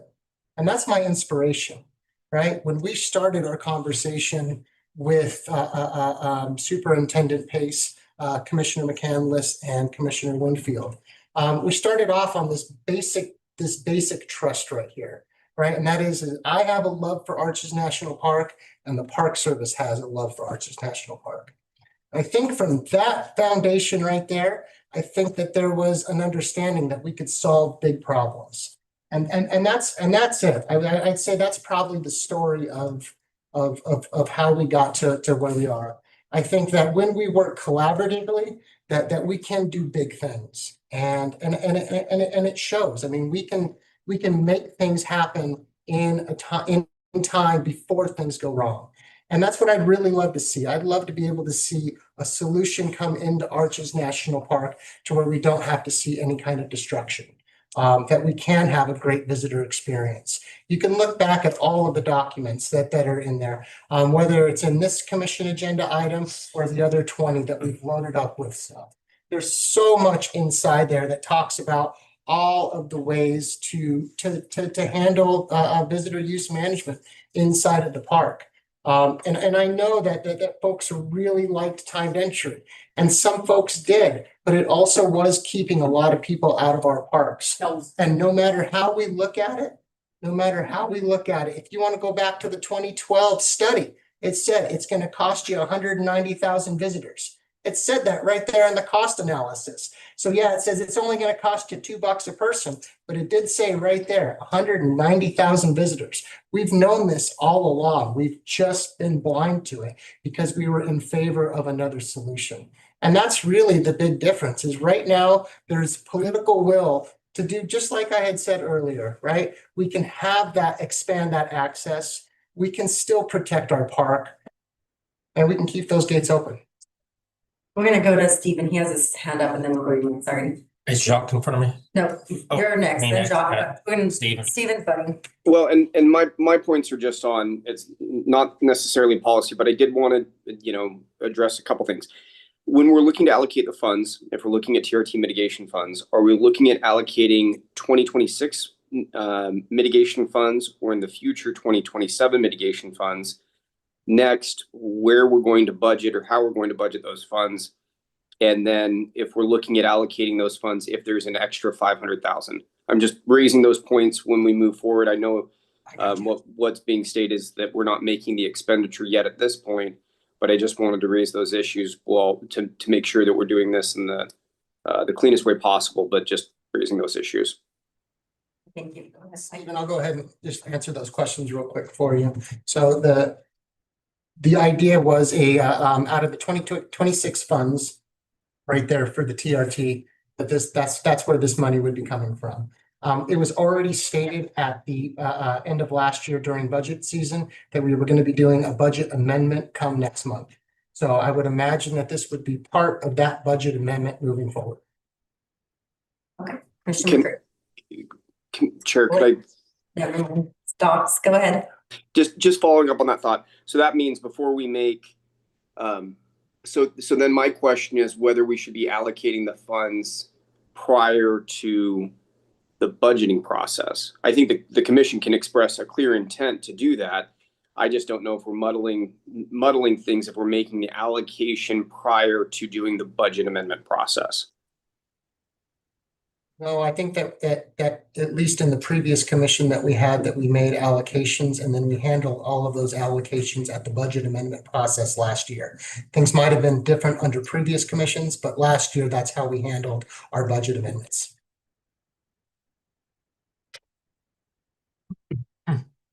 Any more, Stephen? I'm just making sure that yeah, I would probably inquire if their clerk auditor had a preference or insight. I'm not trying to put him on the spot. But it does seem like if we're making these things in the future, we could probably circle up between now and then and figure out the best way to approach all of this. But I know that the intent's to try to make the allocation tonight or to signal that clear intent that that's what you guys would like to do. I'm just trying to make sure we vet all the issues. My question right now is in the agenda packet, it says working with county administration, funds have been identified for this project from the county's TRT mitigation account without reducing funds for essential services.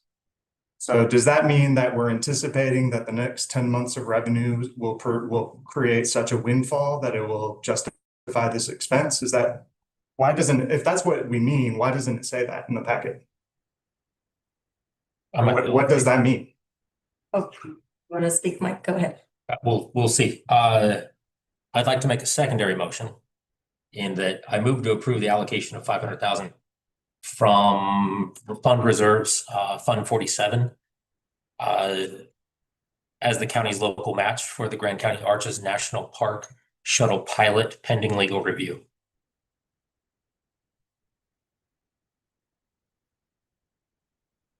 I'll second that. Get the discussion going. Okay. So we have a motion to pay out of our Fund 47, which is trails, it's optional sales tax funds. Well, when a question comes, just so everyone knows, it's options on those fund reserves are trails, shuttle services, and I can't remember the third. What was the other restriction on that? It was trails, shuttle services, and one more restriction on that, on those direct funds. Transit system. Yeah. I don't know. I would have to. Thank you. Yeah. And Chair, just a point of clarification for folks in the public, it might be helpful to identify Fund 47. Yeah, he said Fund 47, and that's our optional sales tax reserve. It's the trails fund where there's allocations made. There have been allocations made for the last 6 years from the roads department and transferred to Fund 47 for potential paved path maintenance, trail, and trail type projects that are qualifying with those funds. Okay, Jacques, you are next. So first of all, so that means that's money that we could spend on, for example, the Spanish Valley multi-use pathway, correct? But there's enough money in there if you add them both. There's enough money in both. There is, wasn't identified. Anyway, to speak to some of the things that have been said about the past, and my involvement in the audit, there's enough political bullshit there for me to write a book on it, and sometime I'm going to. That was a singular experience, and we were subject to some pretty interesting political maneuvering on that. There's hypocrisy going around. It's coming thick and fast from your quarter, and it's awesome of you to bring that up. That's rich, Brian. It sounds like it doesn't need to go through legal review. We'll get to that when we get to a contract. It sounds like it's about the money. And I would second much what Mary said about the money. While a shuttle system in Arches is definitely interesting and a good idea, I think it seems to me there needs to be a lot more that goes into that thought than starting something up in the next 3 months on a shoestring. And our commitment for $500,000, to me, there's just so many places we could spend that money. As it was pointed out, the money's up this year. It's great. It's been a great season. It's awesome. I'm affiliated with, I think, 4 businesses in town. We're all doing well. There's a lot you can attribute that to. I think a lot of it is due to increased advertising that all of us voted on last year. I think even more of it is due to the incredible weather we've had combined with the super poor ski season this year. I ran a very busy outfitting business on Main Street for 12 years, and nothing dictated business more than the weather. If we had a crappy rainy weekend, we didn't have tourists. If we had a early spring and a bad ski season, we were flush, and that's the case this year. I don't think we should count on those dollars going forward. It's a iffy proposition. We could have a fire. There's a million things, recessions, price of gas that go into the way that people spend money here. And just because we're doing well on tax collection right now doesn't mean we should allocate those funds towards something like this that is a pilot and has the potential not to be renewed. It is, I think, irresponsible. I would love to see some of the things funded that we didn't get to fund in the last budget system and the last budgeting season, including and foremost solid waste. I see Chris here. I know you guys are in need of a lot of that mitigation money as well. That's it for now. Okay, Mary, go ahead. Thank you. I'm sorry I apologize for my anger. I'm just not giving our people a COLA this year was really hard on my heart. I think our most important asset is our staff. And I don't think not giving them a COLA, and then this year with inflation going up and price of gas, I mean, it's really been hard on them.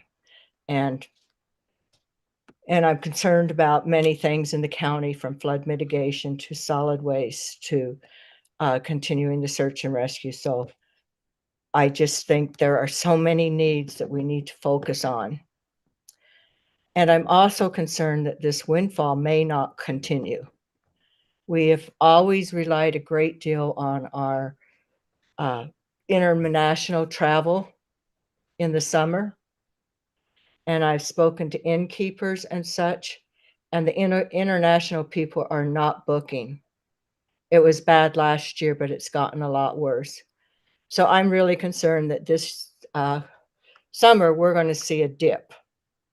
And unlike this spring that has been really nice and wonderful for our tax base.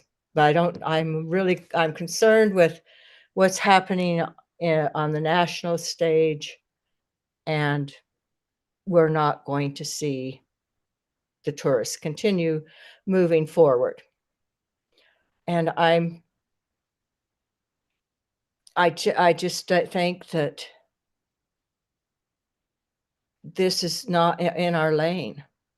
And more people will use the trails in our county than will use the shuttle.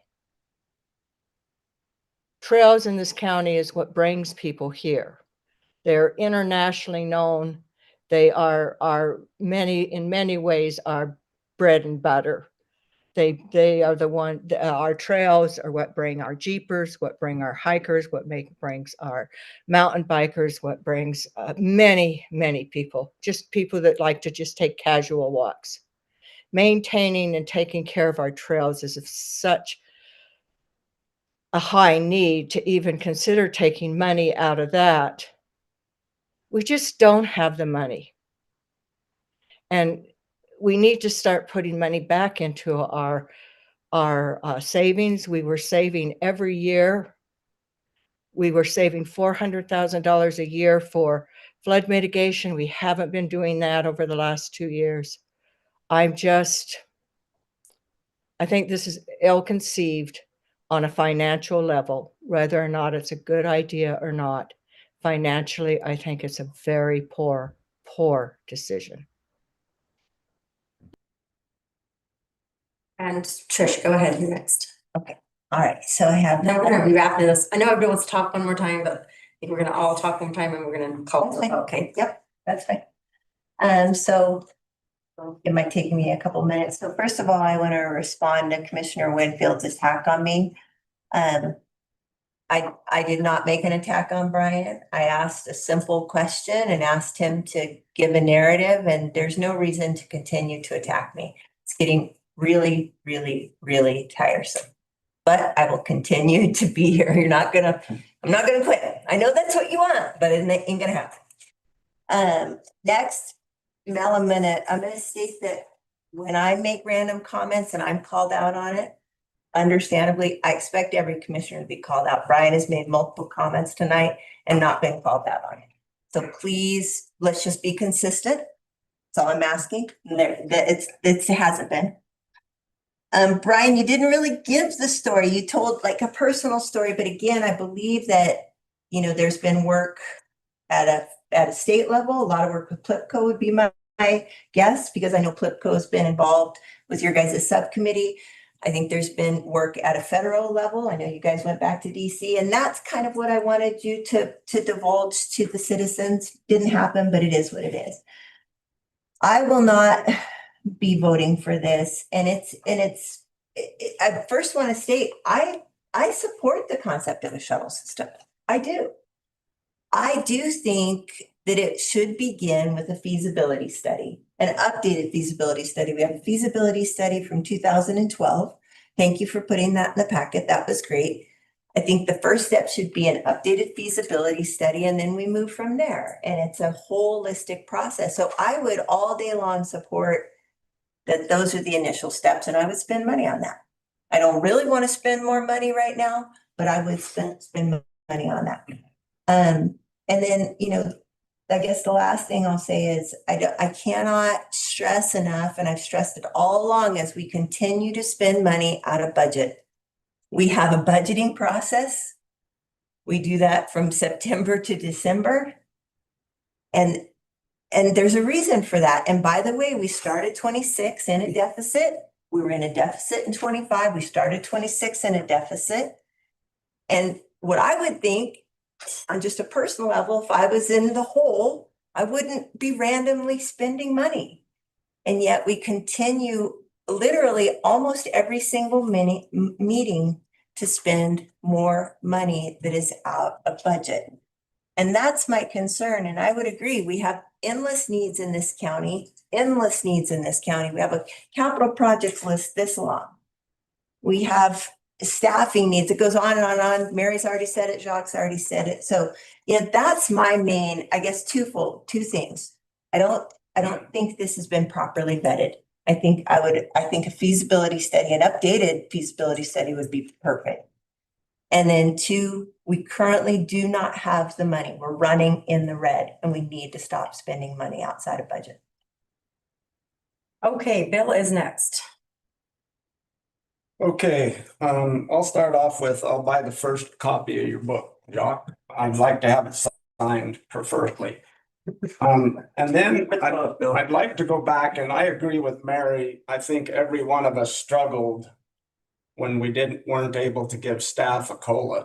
I don't think it was taken lightly by any commissioner here. We all struggled with that. And it's also something that should be addressed when we amend our budget at mid-year, because although Trish keeps saying that we're running in the red, actually, I think Gabe's numbers show that we are not running in the red, and even Brian mentioned it.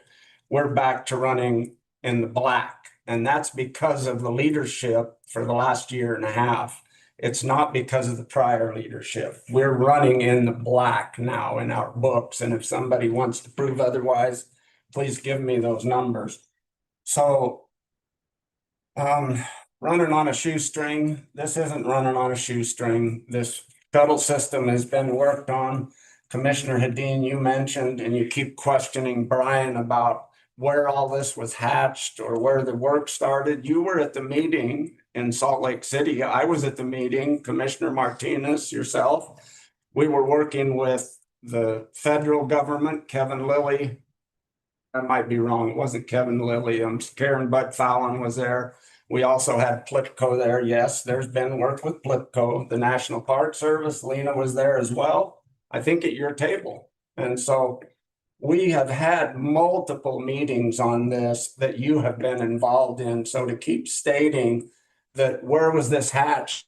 How did we come up with this? Well, you were there. You've had every opportunity with many of us to be updated. Sometimes you choose not to. I know that Brian put out a message to all of us commissioners. Anybody has questions, call me. So you could have been even further updated with that. I will say that there are a lot of local keyboard warriors that are spreading misinformation from day one about this. It is no wonder that the public is misinformed, as you say. You'd have to be delusional to keep believing the misinformation that is going out on social media in this community, because none of it is fact, especially when we have been in meetings together and you have been informed about them, and he has and I have. All of us as commissioners have been in these meetings. So to continue to rely on social media, anybody in this community should question that one. Clearly, several commissioners are struggling with this issue. But Jacques, you say that you're against using it for TRT. So are you fine with the secondary motion? Because we have another source here that we can use this, so we don't have to take it out of, as Gabe says, our numbers are up. We're running in the black. You say they're in the red, Trish. Let's go with what Mike has, and let's come back together as a commission here. Let's come back together and move forward with some money out of Fund 47 and move this shuttle system forward. And constantly I hear commissioners talking about how we need to slow down. Slow down? We've got commissioners that are going backwards here. You vote no on workforce housing, but you say you're for workforce housing. You say you're for a shuttle, but you want to slow it down and you want to vote no now. So you can't have both ways. You either are or you aren't for the shuttle system. You are or you aren't for housing. Your vote shows where you are. Let's move forward. We've got another fund to pull this out of. Let's have a vote. Mike? That's what I want to make clear to everyone. Mary, I understand your feelings on the subject, but even with the first motion, transient room tax TRT mitigation funds can't be used for COLA. But they simply can't. They have restrictions on it. Fund 47 has restrictions on it. Fund 47 restricts, I'm going to need that last one again, Gabe. Trails, shuttle system, and transit. They're restricted funds. We can't pay a COLA out of those. I want to give our employees a raise too. It's not going to happen out of that fund. It shouldn't happen per state statute that out of that fund. So I understand the heated discussion from many up here, but we have 1.3, give or take, $1 million in a fund restricted to shuttle. Go ahead and use it. Okay, I don't just to, Trish is saying gaslighting me that I'm not calling other people out because I don't think there's been anyone else who's spoken out of turn tonight, but we can go back and look at the tape. And then I also want to bring out the fact that if another person, say Jacques, brought up the shuttle system, then it'd probably be a slam dunk, he would support it, but I feel like it's because it's Brian that you're not. Another thing is that when I was looking at the revenue and the expenditures in 21 through 24, before I became a commissioner, you know, the revenues were down, but the expenditures were up year over year. So we've been running this county negative for a really long time. It's not like it's a brand new thing. And if we'd been getting that $2 to $3 million from the visitors in the last 4 years, we'd be up additional $8 to $12 million in tax revenue. So anyways, that's my last comment. I'm gonna let Brian talk and then I'm gonna call for a vote. Yeah, thanks. The reason that we're up right now is because we invested in tourism. Melody, you asked some of the other commissioners, do you support tourism? And we received a double negative. Well, I don't not support tourism. And I think everybody kind of felt comfortable. I mean, our actions show that we support tourism. You know, we started right off on day one coming in here and raising our advertising budget, having a welcoming message. Everybody said the sky was going to fall the second that we did that. We started opening up access to bike trails. We were against access restricting to our parks. Once again, every time that happened, everyone said the sky is going to fall. And here we are today, right? We're in the black. We have a little bit of money and we're saying, guys, let's keep investing in our infrastructure, right? Let's make sure that we can have those funds available so that we can have COLAs. Let's make sure that the families here in Grand County can actually be able to put food on their table because there's enough work moving through. Like, I just don't get where there's the hang up on that portion. Now, getting back on track right here, I really think that the best place to pull the funds from would have been for mitigation. I look at it, we have those are the most restricted funds that we could have right there. And it makes sense to me to pull them from mitigation. Fund 47, this whole thing, I mean, I can tell you that I'm super frustrated on this. You know, we went, over the last couple commission meetings and have been trying to find money for the Spanish Valley Pathway. And I asked for all funds that we could be used to be identified. And they weren't brought forth to the table. So I don't know where or how we're hiding money from this commission, but I'm going to tell you, I'm going to find out and I'm going to investigate it. And there will be some consequences for that. Unacceptable, right? Unacceptable. I have no problem pulling from Fund 47, but I'm telling you, I think that it would be better to use the money that is more restricted. And it's appropriate. It's listed in the legislation, either which way we want to go, right? The legislation says that we can use it under a 2B, right? I'm sorry, a 3B, or it also says it right here under the optional sales tax that we can use it for a system for public transit. I'm a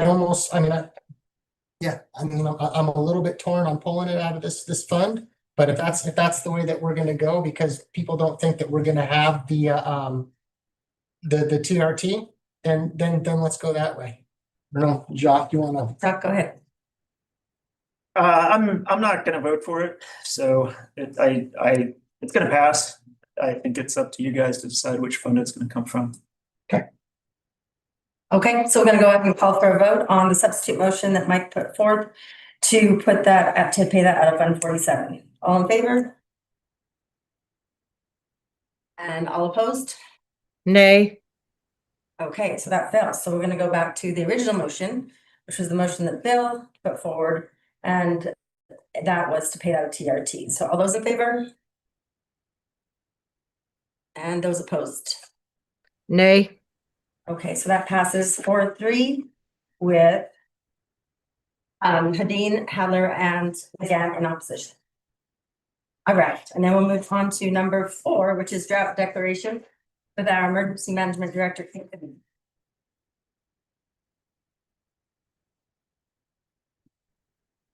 You're gonna follow up after such a conversation. I did. Like, we should have further down the road, sorry. Okay. It's good, like more bad news. No. Drought declaration. It's not good talk. Okay, Commissioner Hadler, you mentioned a heavy ski season. That is correct. It's not a secret that we were pretty light on snowfall. And then we had a very, very warm spring, which those two things in conjunction have deepened drought conditions across the county.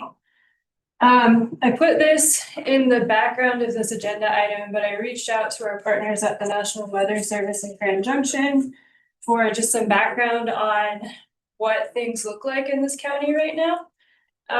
Some of the things that they sent back, snow-tell sites across the LaSalle's reached record low snow water equivalent by March 11th and melted out completely before we normally reach our median peak snow water. So those had completely gone even before we're normally at our max. US Drought Monitor degraded 1 to 3 categories across the county since March 3rd, and all of the counties currently in D3, which is extreme drought. Water supply forecasts along the Colorado and Dolores rivers are less than 30% of average. March 2026 was the 5th driest March on record, over 132 years of record keeping. And the evaporative demand drought index, which is a measure of plant atmospheric thirst, has been 100% dry over the county for the last 12 months. So kind of taking all of those together, I put together a declaration for the existence of a drought emergency within Grand County's jurisdictional boundaries. Reason being, the drought has had an impact across multiple operations through the county. They're listed in the declaration, but most notably with producers. So that would be our farmers and ranchers. Having an active declaration opens up individual assistance opportunities for those people. One example would be like emergency relief and emergency loan programs.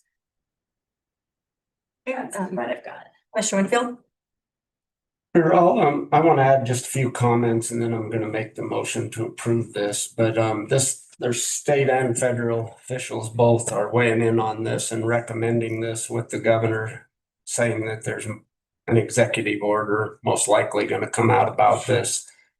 I do believe that San Juan County, Iron County, and maybe one more have already, also Uinta County, I believe, done a drought declaration.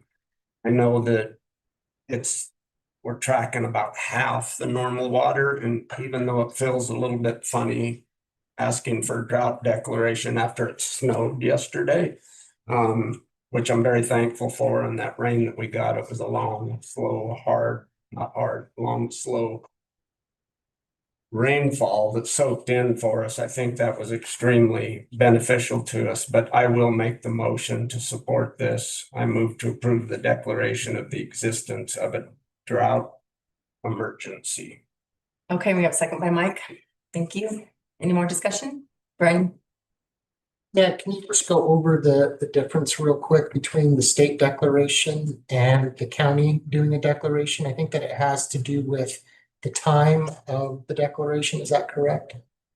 Yeah, so if you look at this declaration, it is retroactively taking effect April 1st due to the fact that conditions deteriorated so much in March. Which means that producers, if they had costs that they incurred that they could get relief for up to April 1st, they would qualify. We would be covered under a state declaration, but if we didn't have a county declaration, it would be the effective dates of the state one. Right. And maybe Trish can help me answer this. The last meeting that we were at over this, it was that the state declaration is shorter than the county declaration. Is that correct? I believe that was one of the big benefits of having a county declaration, is that the declaration lasted longer than the state's declaration. So And Yeah, sorry, severability is, we reevaluate as conditions change and then we would sever it when we're out of it. And it was Emery County bill that was the. Yeah. Okay, any other questions or comments? Nope. Go ahead and call for a vote. So all those in favor of passing the drought declaration? Aye. Thank you, Mary. That's 7-0. That passes unanimously. Thanks, Kate. Thank you. Can I ask a question before I go? Yeah. I got a little lost during the consent agenda. The cooperative wildfire system, is that a future meeting or is that later in this meeting? It's going to be a future meeting. Stephen wanted to have time to respond up. Thank you. Yeah, so future meeting, probably next meeting. Thank you. All right, so now we're moving on to number 5, which is the Moab Office of Tourism Summer Campaign Budget Recommendations. Martina? Yeah, so we've had meetings with Madden. And to boost summer visitation, they're proposing a $236,000 campaign proposed at a tactical budget increase focused on driving visitation in July and August of this year. One of the office's long-term goals is to increase summer visitation to lessen the visitation dip we've seen in prior years.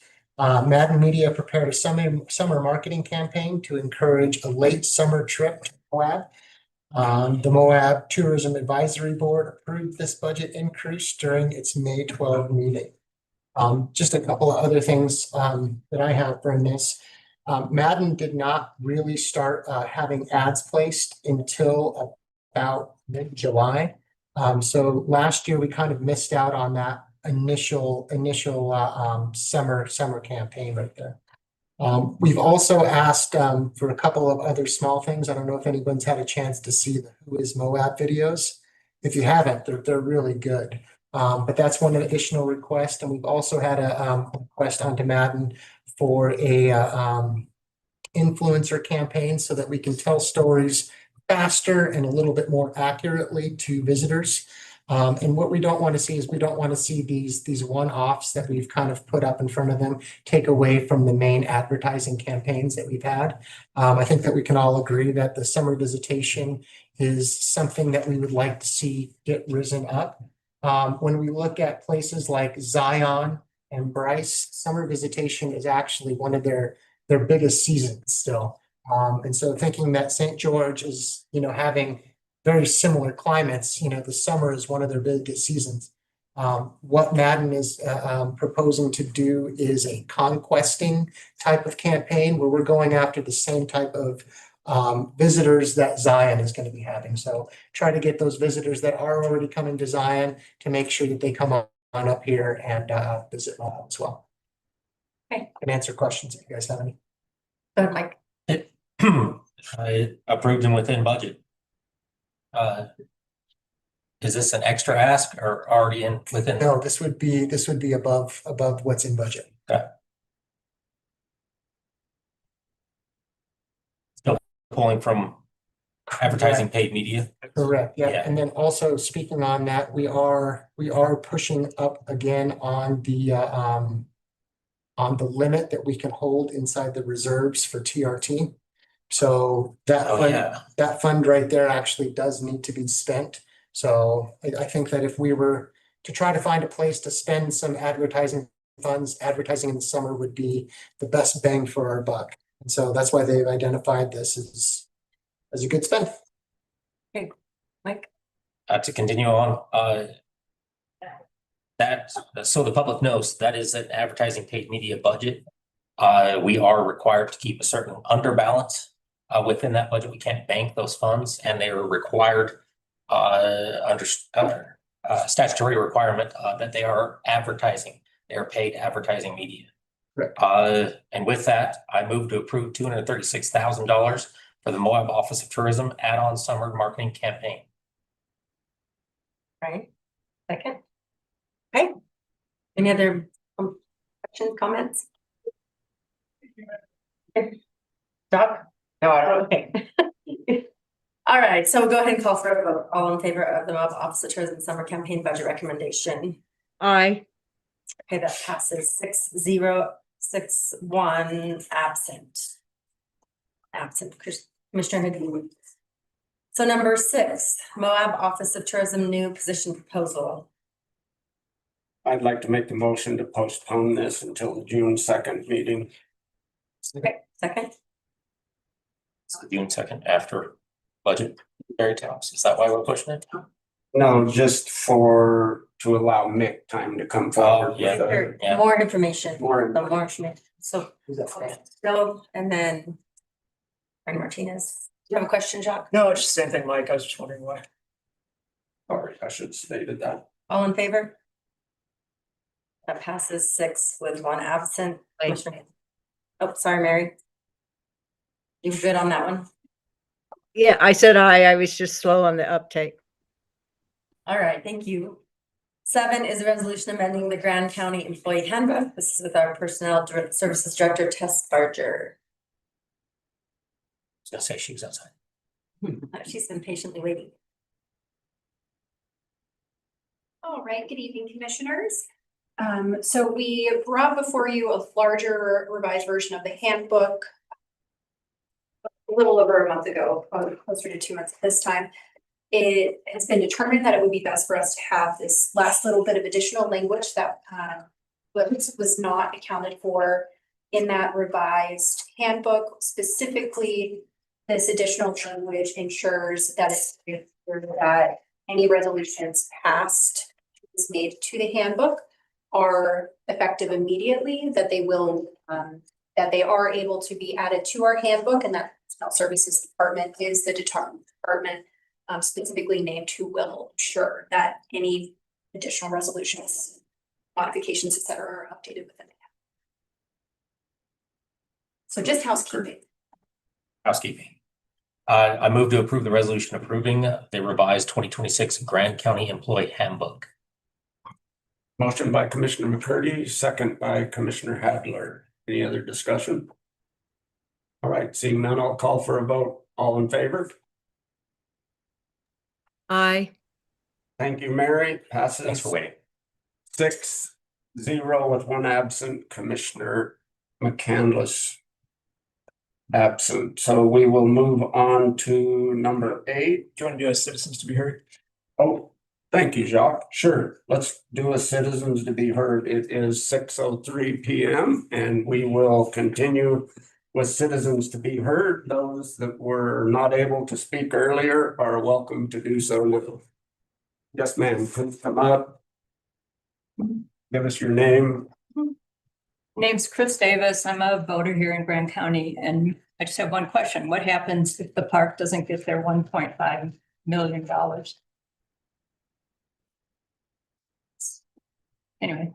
Chair, God, for privilege, probably don't answer questions, but the agreement would fail. Huh? So the agreement would fail. Okay, anybody else in the chamber like to come up? Yes, sir. Oh, we've already had you up once this meeting, sir. Thank you. Quinn, do we have anybody online?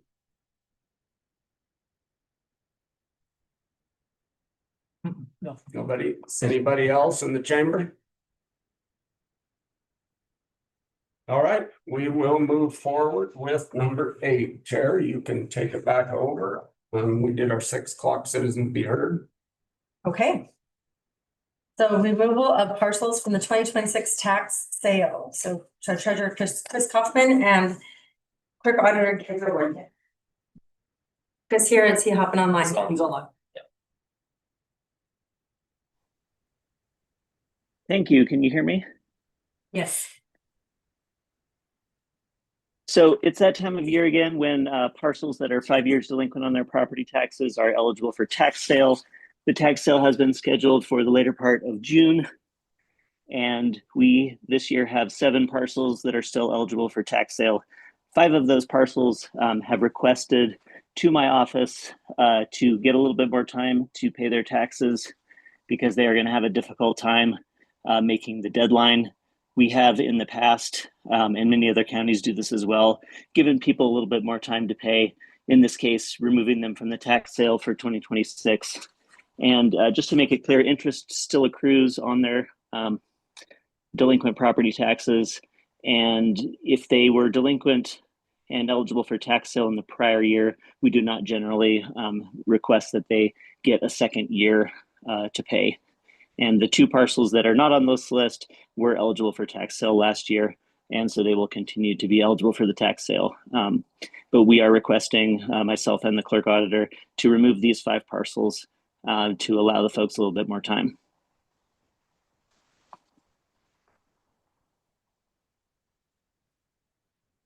Mike, sorry. You're okay. Thank you guys for working with these 5 people trying to get a little more time on it. But in that, I move to approve the removal of recommended parcels from the 2026 tax sale as presented. All right, any more discussion, questions? Nope. Call for a vote. Those in favor of removal of parcels for the 2026 tax sale? Aye. And those against? I'm for it. You're for it? Okay. 7-0, that passes unanimously. Thank you. Number 9 is Dark Sky Reimbursement Program. Brandon Blacker, Code Enforcement, and Commissioner Hadeen. Brandon online. No. Oh, hey, sorry, I didn't see you, Brandon. I was just gonna be like, where's Brandon? Awesome, thanks. So basically, just kind of a quick overview with Rocky Mountain Power and updating all the streetlights. They all reached out and offered all of the residential customers and commercial customers the opportunity to update their same area lights, which are basically a streetlight on private property, for the same cost at $210 a piece. So trying to get as many people to sign on board while it was cheaper, like we started talking, and Trish and I had actually been talking for a while about starting a reimbursement program as funding was available. But with this opportunity, we tried to jump on it and see if we get as many people to sign up to update their lights. Just like a rough cost comparison, the contract company per hour for the lights installed was like $102 roughly, and Rocky Mountain Power was $190. So just try to get everyone on board, as many people as possible, try and help with the astrotourism. Just because of, I can't remember where I was at, but there was somewhere that said that that's actually a really big push right now for the tourism industry. So there's a total. So on the agenda, the total cost request was $6,090, which would have been a total update for 29 lights. Currently, there were 8 residential lights that were updated, 8 additional lights if there was an HOA that installed the lights was approved, and 3 commercial lights have been updated. There are 3 pending residential lights and 4 commercial lights pending installation. And then there's 1, maybe 2 residential that like are waiting to hear if funding is approved before they sign up for it. And then the last one was one of the properties that was annexed in by the city down kind of like where the new apartments are going in, back by Harrison's old shop. So just trying to look out and take advantage of the better time to buy upgraded lights. What questions do you have for me? I think Bill has had it first. I've got some questions more possibly for the commissioner administrator, but I know that Commissioner Hadeen has already dipped into the discretionary fund when she was the one that voted to reduce it in maybe November, December of last year. So my question would be, considering that the funds that you requested previously, I believe were for the archery center, and you now have a grant for the archery center, could those discretionary funds be paid back so that we can allocate them here? Because I just can't see this working out, continually dipping into a fund that you voted to reduce. So I'd kind of like to see if we can't go backwards here a little bit and repay that out of your grant. Mike, you first, but do you want to pass it to Trish so she can answer? Answer the question, I'll be next. My hand up. Okay, Okay, Mary, I'll get to you it'll next. be whenever you say. I'll just answer the question, then I do have some comments later.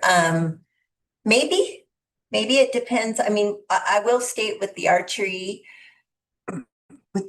range, I've already had an individual do approximately $17,000 worth of dirt work, which he also donated all the fuel and the transport of the Traco. I've asked a lot of people. And so maybe, I mean, with the new budget, because we were gonna I had asked another contractor to do the fencing, and we had taken the old high school fencing, we were gonna reuse that, and he was like, let's just pay fencing. So it depends on what that Taylor fencing quote comes in at, or the other quotes. Because we did reduce the height of the fencing, so it's feasible. I mean, right now my budget is, absorbing all of that, but it is feasible. But the one thing that grant did do is on the capital projects list, there was an ask of 10 grand for gravel for the archery range. So that grant will remove that off that list. So I'm feeling pretty good about the grant. We got 80 grand from Outdoor Rec to work on that range. And so it will take, again, that off the archery off that list. And then I'll have some comments later on. Okay. So maybe, the answer is maybe. Okay. And then Commissioner McCurdy and then Commissioner McGowan. Not to speak disparagingly about people, but some people were slow on that ask to replace their light. Is there any hope for this to continue into the future? Or is this dead in the water? So, I mean, I thought it was a good trade-off, but not everyone, including myself, knew about it in a timely fashion. Yeah, and we were pretty rushed because by the time the county was brought on board, the city had already been working with Rocky Mountain Power for a while. And so we were kind of like a last minute, like, hey, let's do this too. So Cody with County Road jumped in and started on that. But I talked to Hannah with Rocky Mountain Power earlier, I guess it was last week. We're looking at adding some shielding to a few lights in town and possibly adding some at the arena, just due to some complaints for the community next door. And they wanted that deadline by last week for the manufacturer of those shields. Okay. Because originally they were supposed to come down in March for like a second wave. So long story short, yes, we can probably still get you. Okay. I have a decent sized list. There's not me. Yeah. Okay, want to pay any extra just because I was slow. But there's still an amount that would like to get in on. Yeah. Mary's next. Mary McCann. Yes, I have a thought with in our Trail to Tomorrow and with the push nationally where we're pushing dark skies and astrotourism. I'm wondering, especially now that like it was stated that we have an overabundance, we're getting close to the max that we can have in saving in our promotional TRT.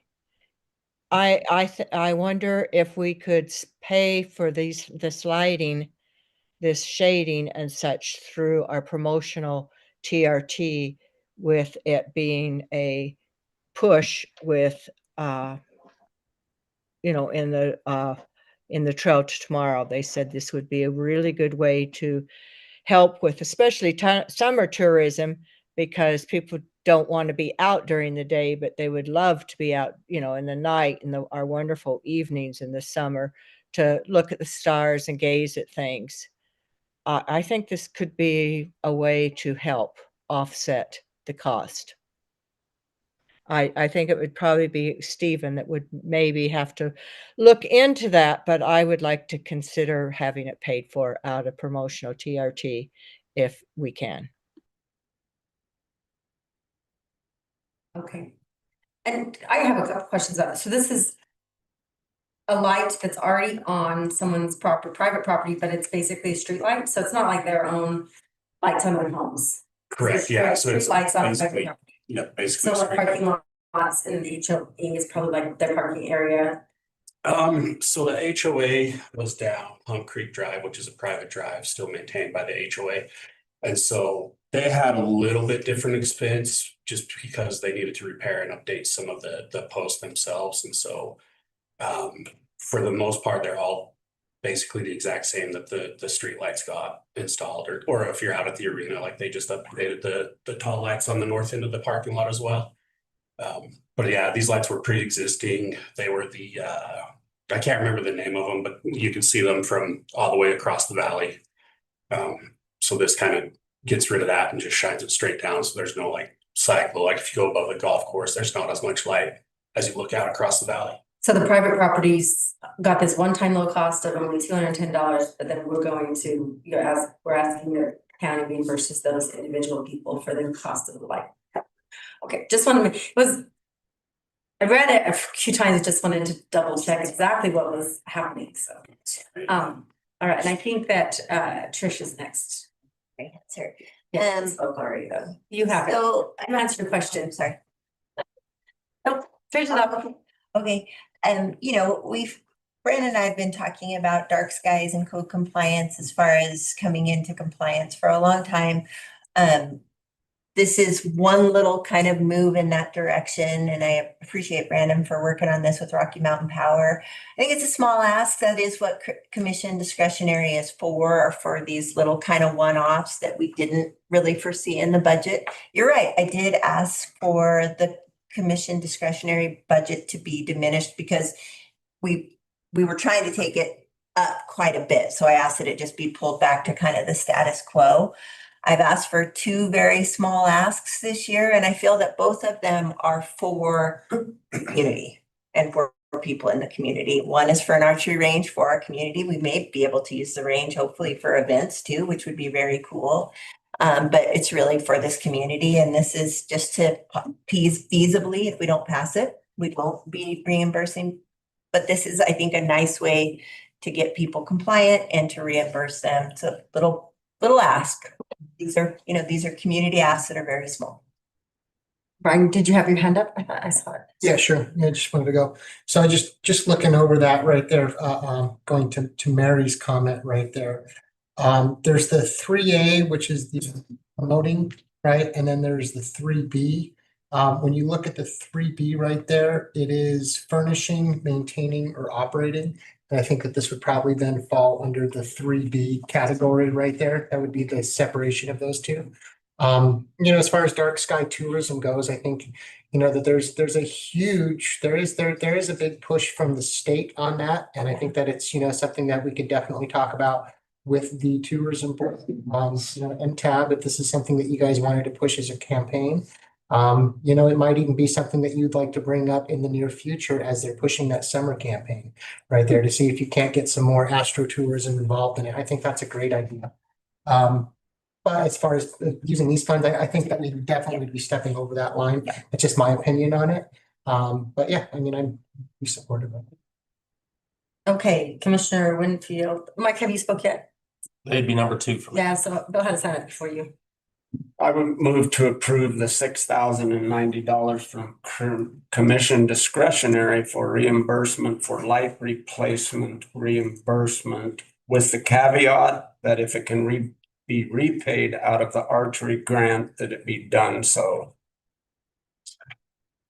Mike, would you second that? Add TRT promotional, if it could come out of that. Could you add that to so it could come out of those 3 funds? I'd rather not. I think Brian was talking about a campaign that they would take to the TRT or to the tourism board, Mary, not this specific item. Was the way I understood it. Well, I'm just wondering if it could. I would like to get Steve to look into it because it makes sense to me since it's a push by the state and also a push by, it was mentioned in the Trail to Tomorrow. Well, we can always move funds around in our budget at the end of the year if Gabe and Stephen decide to fit in that. But I think currently we're going to stick with where it's being asked to be pulled out of. Mike, are you seconding? I'll second, but I You still also thought have, back, yeah. okay. Yeah. Mary, I know you have your hand up and I'll get to your comment after we get around because everybody else didn't speak first. I'm sorry, I forgot to lower it. I apologize. Mike, go ahead. Number two, me and another guy in a room that really know that dark sky tourism is a booming. We should get with tourism and push a campaign. I think it would be huge with the current push for astrotourism. I didn't know that term till today. But I'll second Bill's motion in the fact that it's good that we got some people on. I'd like a better campaign out next time so more community members can take part in this also. I'm not saying that I'm happy that some did. I want more. If we're going to push different points of tourism, including this, we need to let everyone know that it's going on. And we can use our county Facebook page to do so. Okay. So I had it still, did anybody else want to, Mary's hand I thought was up, but not. So we are going to go ahead and call for a vote. Those in favor of the dark sky reimbursement program, all those in favor? Aye.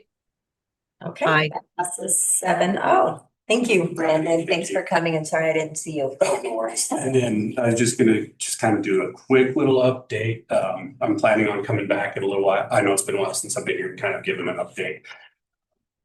But there's kind of a couple of things that I'm working on. Starting to implement the light inspections with new business licenses. Just because that's been a requirement since the law passed in 2019. So I'm starting on that. I've been working with Emily at the clerk's office. So that's in progress. The next is going to be building permits because that's another one, and then conditional use permits as well. So just some steps I'm working on and moving forward. The short-term rental tracking software, we just had the training with GovOS, which has changed to Numo. And so like I'm actually like in the process of getting the data compiled to send to them. They started tracking about mid-April, so there's not much data for this year just because they were trying to get this program up and running. That's great. And then we still have access to one through the state, but it's restricted. It shows the whole state, so I can't search just Grand County. So I've reached out and asking for like clarification what it would take for that. Numo? What's their acronym or what's their? Oh, that's just their name. NUMO? Yeah. Okay. Yeah, Numo. Thank you.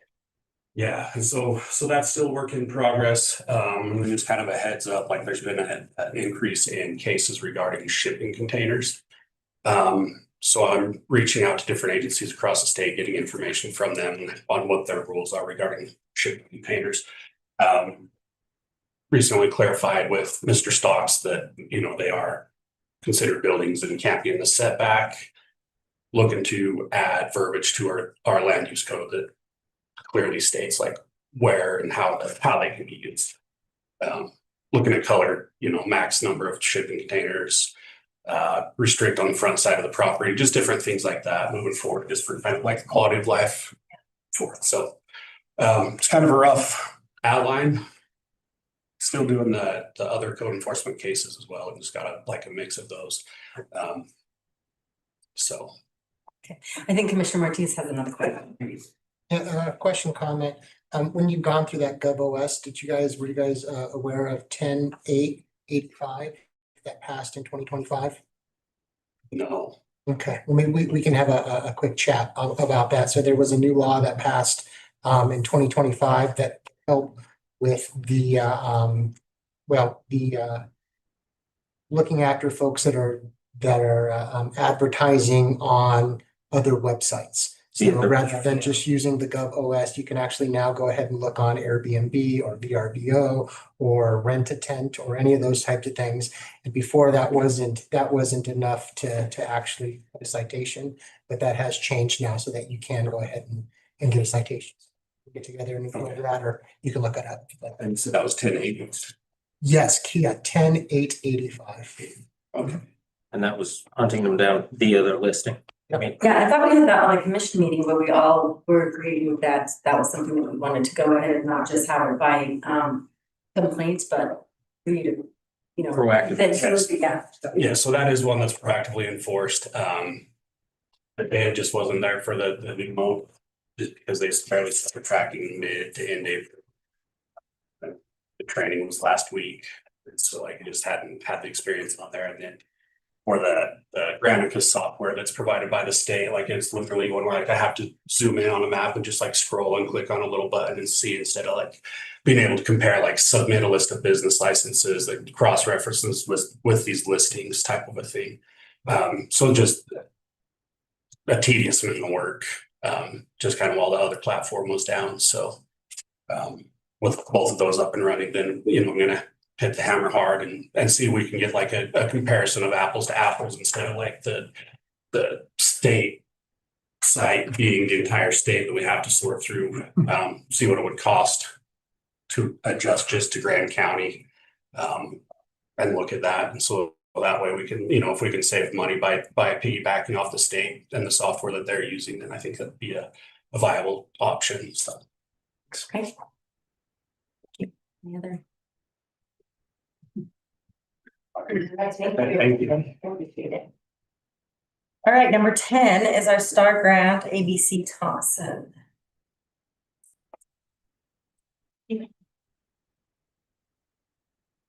Hello.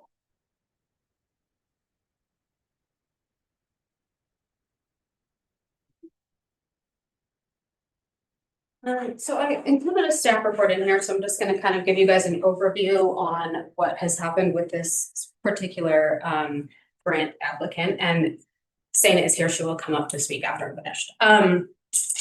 So in 2022, we had the STAR grant program, many people applied. This ABC Thompson was one of them. They were awarded $100,000 to open a cafe and some other things. There has been work done since then, there's been work done. It's sort of stalled out in the site plan process within planning. And so we've had a few meetings with different members of the commission and the applicant and planning and zoning. And we thought that it would probably best to just put it in front of you guys and let you decide how we should move forward. Whether we should recall the grant, ask for the money back, or extend sort of the deadline for forward movement on this. The applicant has provided a lot of information to the county on things that have been done. But there's a disconnect on things that the county needs to move forward. And that is sort of where we've come to this impasse, is we need a site plan. We need to move forward with the process in planning and zoning to get the next steps, and it's just sort of stalled out for quite some time. So that's why it's in front of you. Did you guys have any specific questions for me before I invite the applicant up? And then I think Stephen has a couple things to say as well. Go ahead, Stephen. I don't see any questions from us. And I can address this at the end, so after Ms. Carey presents. Anna, do you want to come up and speak? Sure.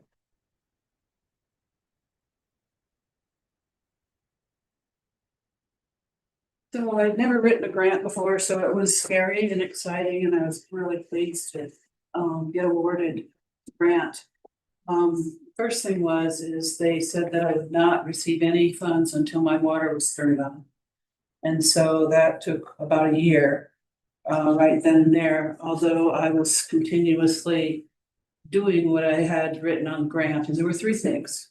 Basically was to get rid of the update the inventory or the product or the stuff in the building. The second one is to give a new facelift to the property. And the third one, it was employ Thompson Springs people. And I've done all three of those things. Waiting for the architect. There was definitely a miscommunication with Jim Dressler. I told him that when he went to the building department, that I wanted to be there. He had 2 meetings without me. And he used a program that surveyor or architects use, which is a standard form. And when I started to read over it, I realized there were a lot of gross mistakes. One of them was that he said I needed 56 parking spaces for the cafe that hold like 36 people. He had people down in my basement, which means you have to go into the kitchen, lift up the floor, climb down a ladder, and you could serve 4 people to eat there. And the same thing with in the White House. I think he had 1 or 2 people there, and so I started to go over all these things that were stock standard stuff. The same thing with the bathrooms; they weren't big enough for ADA. I had taken some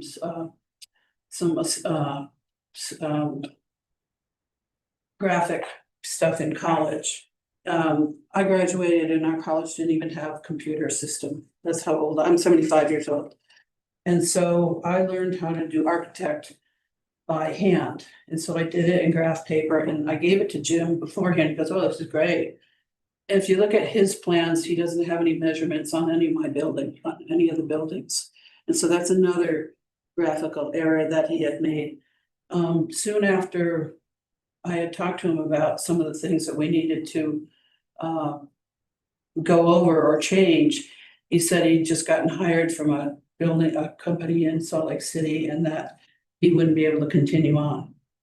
So that was the first architect. Second architect, she said, "Well, I'm really busy right now. I can't do anything till January." And this was in January, February, April, May. So I had to wait all that time to get and at Stephen, during this time, I didn't have the grant money because my water wasn't turned on. And that was a TSSD decision. It wasn't my decision. So in January, I called her and she said, "I just lost an employee and I've got some really big projects, so I can't do yours." I went through 5 different architects before I started to move forward on it. So I've gone through some challenges and some difficultness. I could have spent the money really quickly on all the products, but I kept waiting and waiting and waiting to make sure that I was going through the process. One of the big hassles that I had was that the planning and zoning said that they needed to rezone the property to commercial. And it originally was commercial, and I was paying commercial taxes, but it was changed to residential because the highway had changed to I-70. So that was another hurdle that they said, if you want to wait, it won't cost you anything, but it's going to be 2 years to do it. So I spent the money to request a zone change, even though I was paying commercial taxes on it. So I've had a lot of different things put in front of me that have slowed me down. Finally, last year, I just figured, you know what? I know I need this equipment. I've been shelling out money out of different accounts to pay for stuff. I'm just going to start buying the big equipment. So I got ADA toilets, ADA sinks, ADA urinals, touchless hand wash systems for the employees, new ice machine, new refrigerator for bottled and canned soda, a table, a heat lamp, a larger sink for washing vegetables and pots and pans. A lot of the stuff I paid actually because I knew I had $100,000. And one of the other things is I got a electrical permit, which was great. But within a month or so, the guy that owned the company died. His wife was going through a divorce, so she took all of his equipment and put it at a yard sale. So they sold all my equipment. So I had to call A&E, and they ended up finishing up the job for another $15,000. So I paid one time to have everything changed over, and now I paid it a second time. And so I paid that out of my own funds. And then, you guys have been beaten up. I'm not trying to beaten you up, but it's been a struggle for me for this. We had 2 county commissioners come to the TSSD meeting with the sheriff and Steve Stocks and said, you need to turn Santa's water on. So after it turned the water on, then I started to move forward and continue to buy all the internal equipment that I needed. The STAR grant, like I said, issues 3 different projects, which if you look at the grant, it states the different things. And if you look, and I can email you the photographs of the before and after of all the buildings, the different structures that we've worked on. That planting flowers, taking, I think it was either 11 or 13 junk cars off the property and recycling, and we've been just recycling. We had booths that were all ripped and torn and crackly and broken, and I replaced them. I paid for all that. We have ADA tables and chairs. I have 500-pound chair that I bought because once in a while you get somebody who's really, really big. And there's nothing more embarrassing than going into a place and having a chair break on you. And I've been into meetings where that's happened to heavy people. And each one of the booths got another chair, a big chair in the side of it, so that if someone can't slide in the booth, that they've got the chair right there on the side.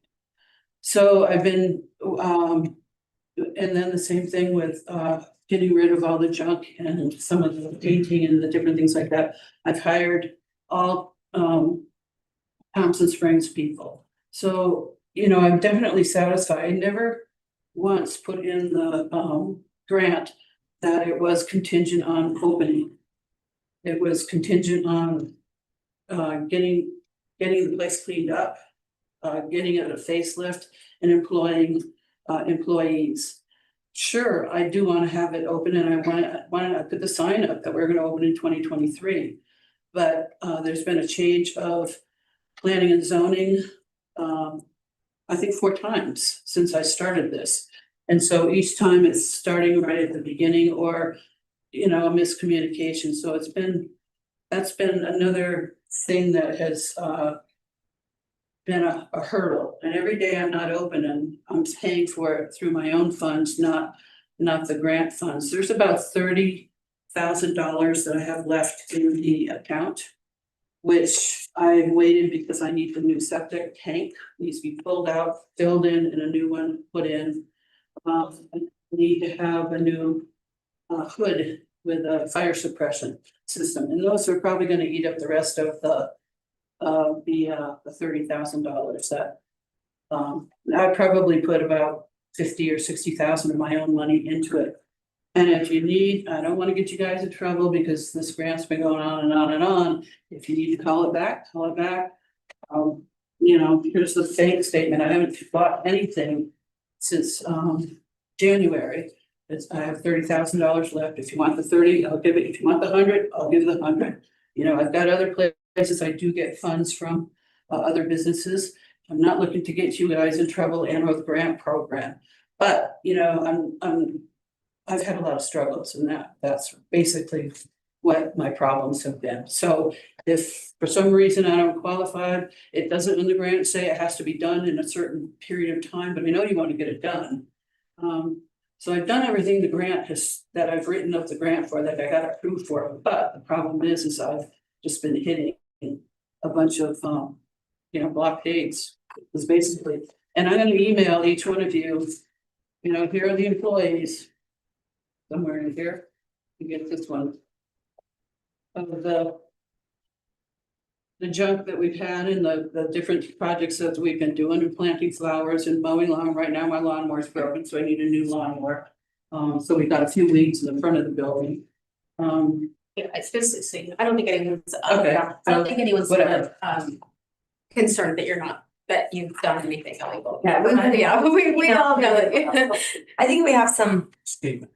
Stephen has his hand up. Stephen was gonna comment, and I think some commissioners have some questions. Okay, I'm good either way. I know a lot of you. It's not gonna affect my friendship at all. I know you need to do what you need to do.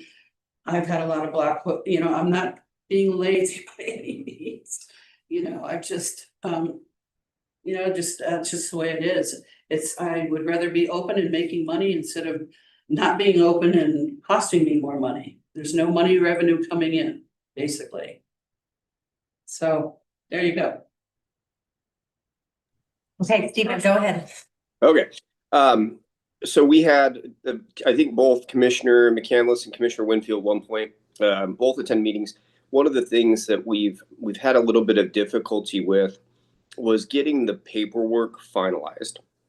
And we brought together Commissioner McCandless, as well as the applicant, Chrissy Hoffman, myself, the entire building department, the entire planning department, to sit down and kind of identify where the issues were needed and what things need to be done, site plan, etc. And then we set a follow-up date. My difficulty was that between those two meetings, we didn't get the site plan submitted and we didn't get the process continued on. I know this is, Thompson is a complex, complicated area. I think that it's a unique area. It is true that myself and law enforcement had to go sit out at the water department meeting. We encouraged them to make the correct, appropriate action. And it's been difficult. This project contract, original contract period, was supposed to originally have ended on June 20th of 2024. We're now into 2026 and we still don't have a site plan. And so those are some of the issues that we've been struggling with. We want to provide as much support as possible, but it is difficult when we do have a meeting, we bring all the department heads there, that we need to have that action and that change that's necessary. And then at a follow-up meeting, we don't have that change that's necessary. And so from my point, there is some paperwork. It still needs to be resolved to move the project forward. But at a certain point, it is hard. I'll reach out and then we'll see a flurry of action, a flurry of emails. And I know the commissioners have received those, and then it'll fade into the background. And then it'll be brought up again in a flurry of emails and actions. And this year was kind of another final attempt to try to see if we could get all the tools and personnel available to help assist. And we just didn't see that finalized. So that was just the information I wanted to add. There was a site plan delivered by Jim Dressler, the very first, within the first few months before he even got my water done. And that's when he decided to take this other job. So, and I have it, and the problem is I'm not computer literate. I'm like your grandmother. And so I have photographs and documents, and I've got 3 things this big that I've been, it's And all Chair, work. Yes. and that site plan that was delivered by that individual, that was back in 2024, right? No, it was 20, right after I got the grant. Okay, even earlier than then. Yeah. And that's kind of some of the issue that we've had, is we've had documents and then they just sit idle. And so then when we sat down earlier this year to have the meeting to kind of see what we needed to identify, we listed out all those concerns, we exchanged contact information, and they listed out what we needed to see. And so it's not about what was originally filed. It was just like from this year, we kind of started with clean slate and then saying, hey, let's get the final documents going. And we didn't achieve that. Right. Yeah. And so I had so many documents on all this stuff that your computers wouldn't take it all. It kept bouncing off because you gave me a list of the stuff I needed to submit. And I submitted all that stuff and it bounced back, and I talked to the building department and said, this is my problem I'm having. So I put it on a thumb drive, and they said, no, we couldn't accept thumb drive. So they recommended I go to the library. So I went to the library and they put it all on there and it bounced it off again. And so then I went to Sean, who is the engineer, and he ended up putting it on his computer. So, but there's so much there, when we were talking, we'd bounce from one topic to the other and not really open everything up so that you could see the information. But yeah, there was a site plan. I have a site plan for the already completed with the septic, but you can't get into it because I can't download it because the files are too big. And the same thing with I have the information for the hood and the fire suppression system, but it's the same thing. All my files are way too big, and I even JPEG'd everything. thinking that that might help because everything was in Word document.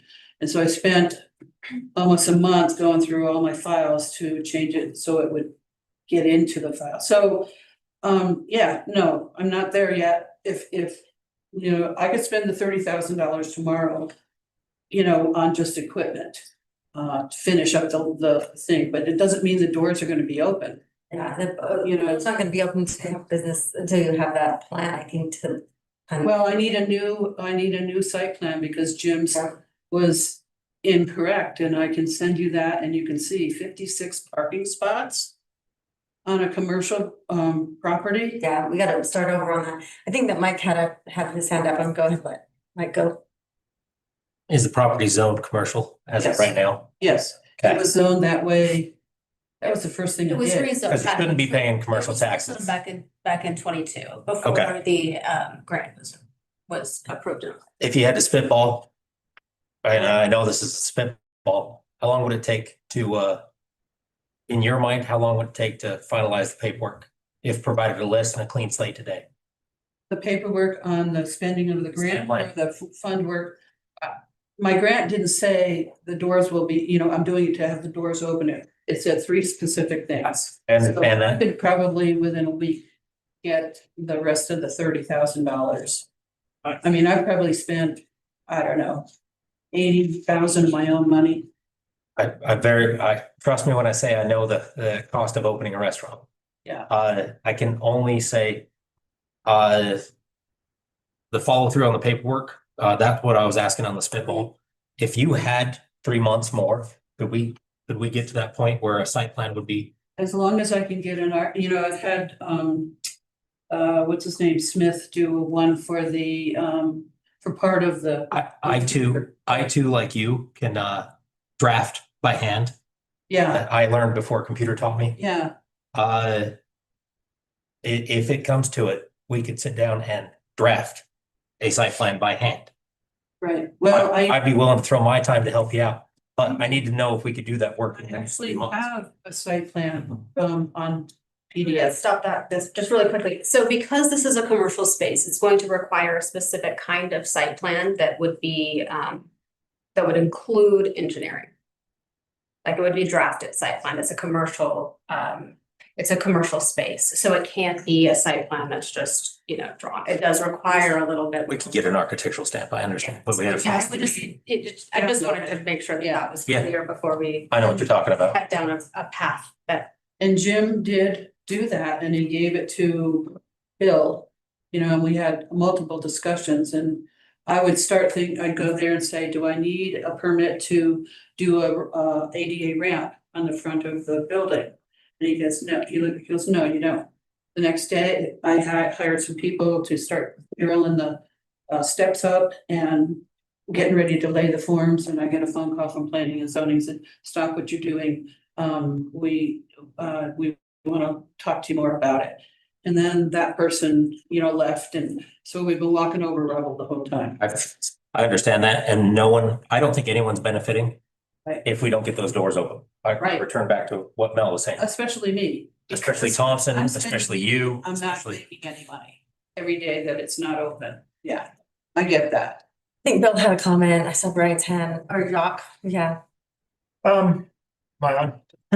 go ahead. Okay, thank you.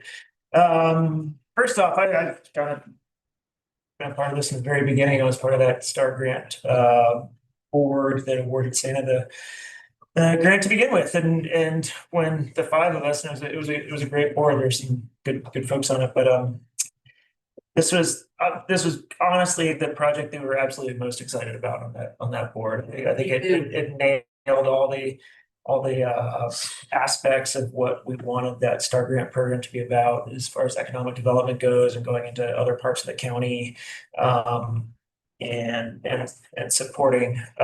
So it was a good start. I was also on the Thompson Water Board when we Bill came up, and that was great, and Stephen as well. We made sure that you got those ERUs that you were entitled to, Santa.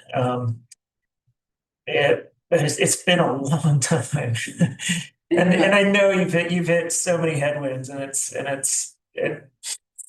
it's like everything that could go wrong has gone wrong, and I feel for you. It's a really tough position to be in, and it would be really cool to have that cafe open out in Thompson. But at the same time, I mean, I think Mike was asking the question that I really wanted to ask too. Like honestly, if you really look at this in the process and your capacity and everything, like how long do you really think it would take you to fulfill the terms of the grant, like going forward? Are we close, or is because we've sat down, Bill and I have been on a couple of calls with Steven, we've talked about it, and we really like the project, but it's there just comes a time when it, Right, you know, right. you know what I'm saying, but Yep. yeah, so yeah, I mean, do you think you're that close, or are we kicking the can down the road again? And I know this is Yeah. probably really stressful for you too, so it's Yeah, and as might as be better the other. what you requested from the grant, I fulfilled all those things. Everything I've written down, I need the grant for, I've completed. As far as the site plan goes, when I first started, we handed in the document. Now it has to be downloaded.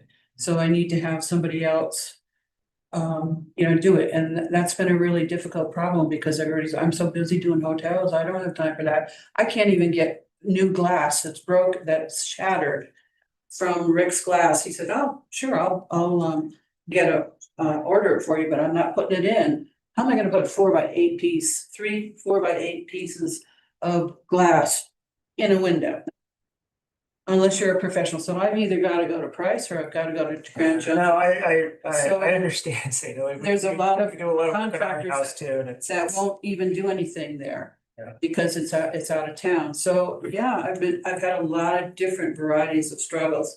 And so it's kind of to the point, I don't want to get you guys in trouble. If you need to put the money somewhere else, if you need to put the balance of the money somewhere else, if you need to put the whole thing, I have the money to cover it, one way or another.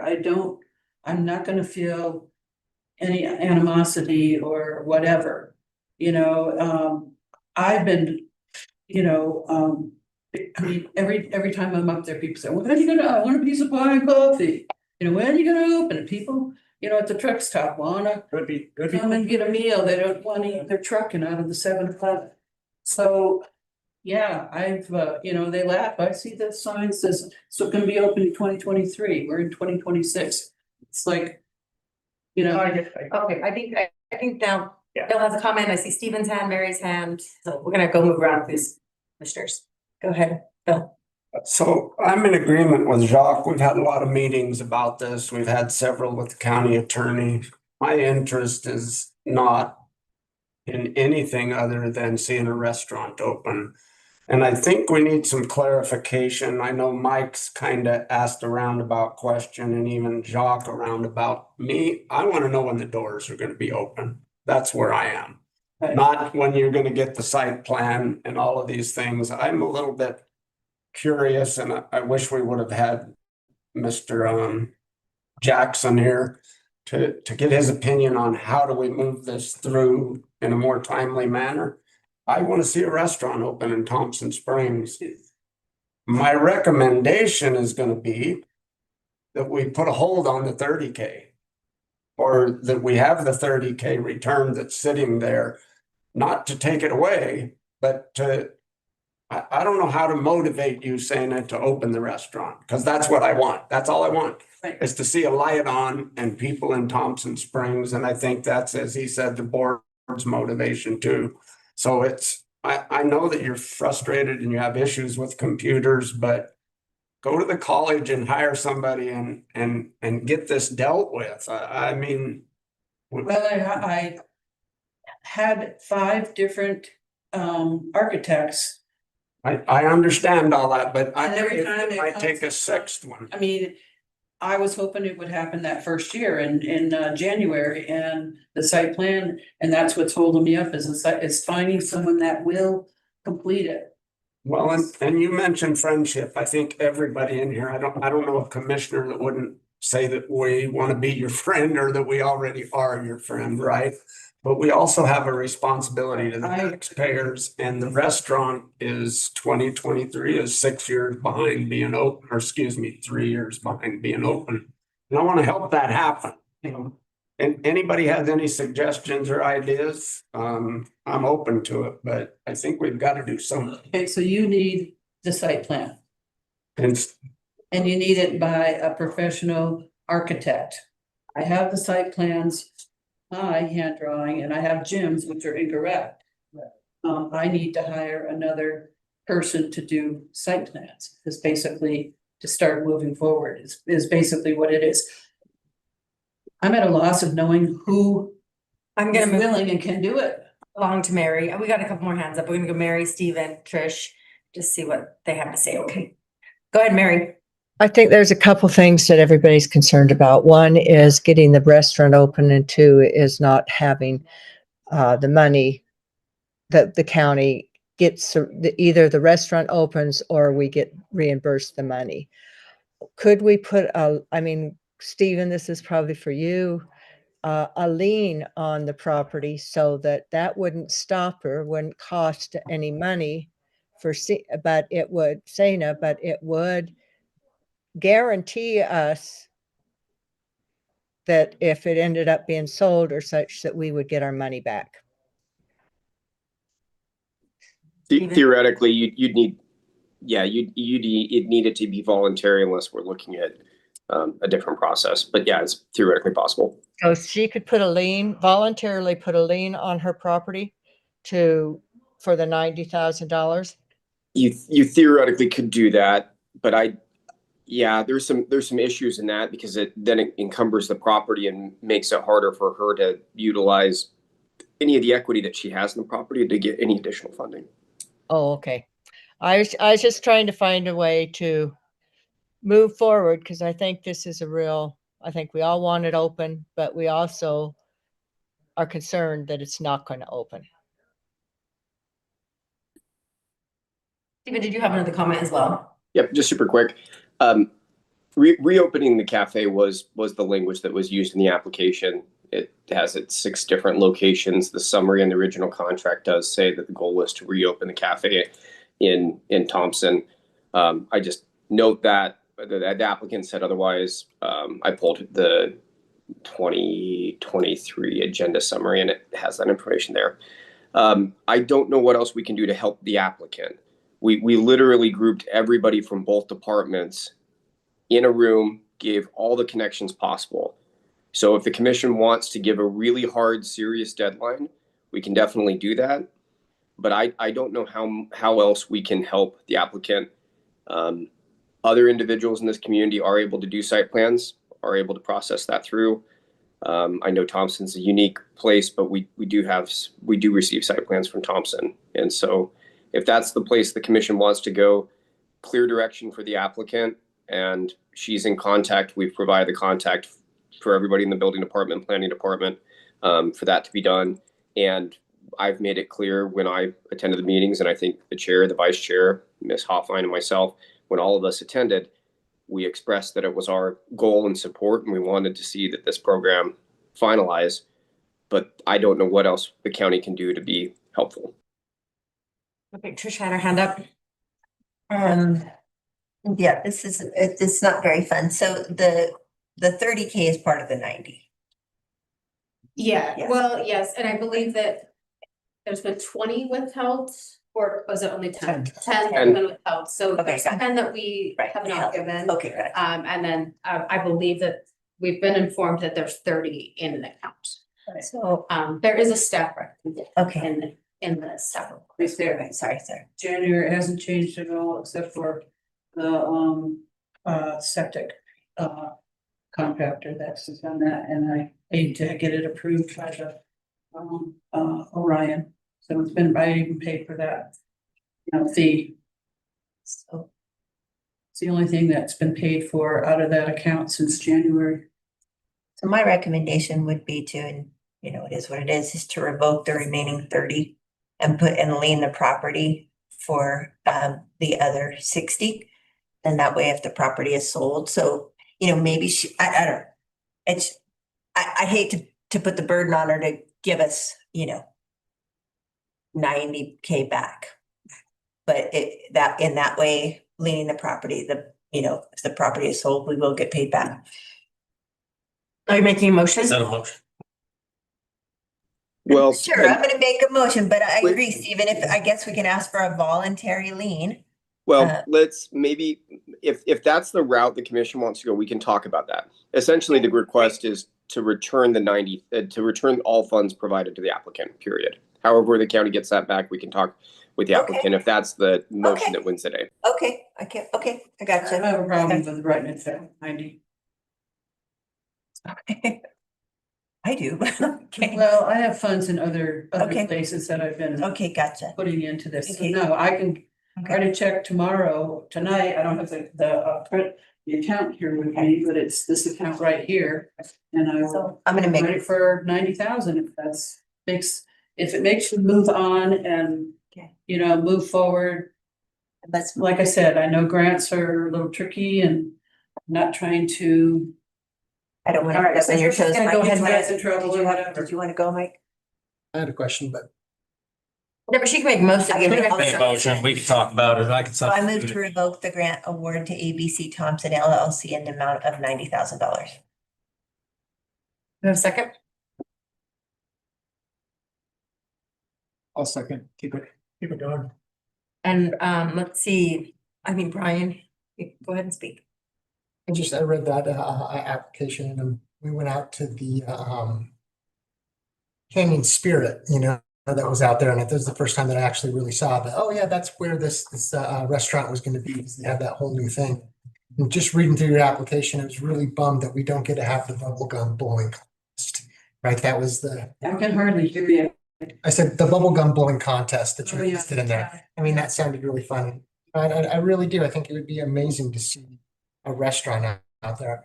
So why do you think I invested this kind of money in it? Yeah, and Stephen, I just had a couple of questions real quick. Okay. This was the STAR grant, and I'm not, I think this was before I was a commissioner. Did you write these contracts? I wrote the STAR contract, yeah. And I did on 3. It was for all of us, job. I think he was asking Stephen. Stephen, you read the contract. Stephen, were you the attorney that wrote the contract? No. Oh, okay.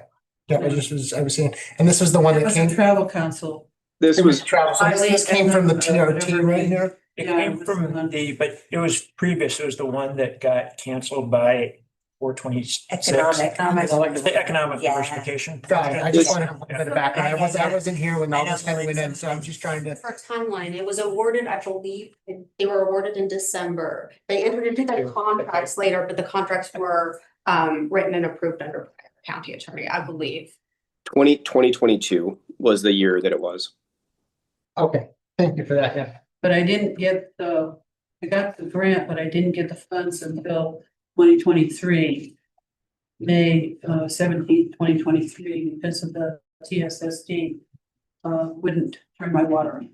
And my next question is, if the attorney had written the contract, I would just kind of ask, why we delivered these types of funds without the, the work being done, why we front loaded this much cash out. It was 90%, the way it was structured, it was, you were giving them 90% to. And I had to do. You had to start on things, it was to stimulate economic development, and then it was 10% on the back end. Got it. Okay. Cool, thanks, Chuck. Good. Mike, I'd like to make a secondary motion. Or secondary motion.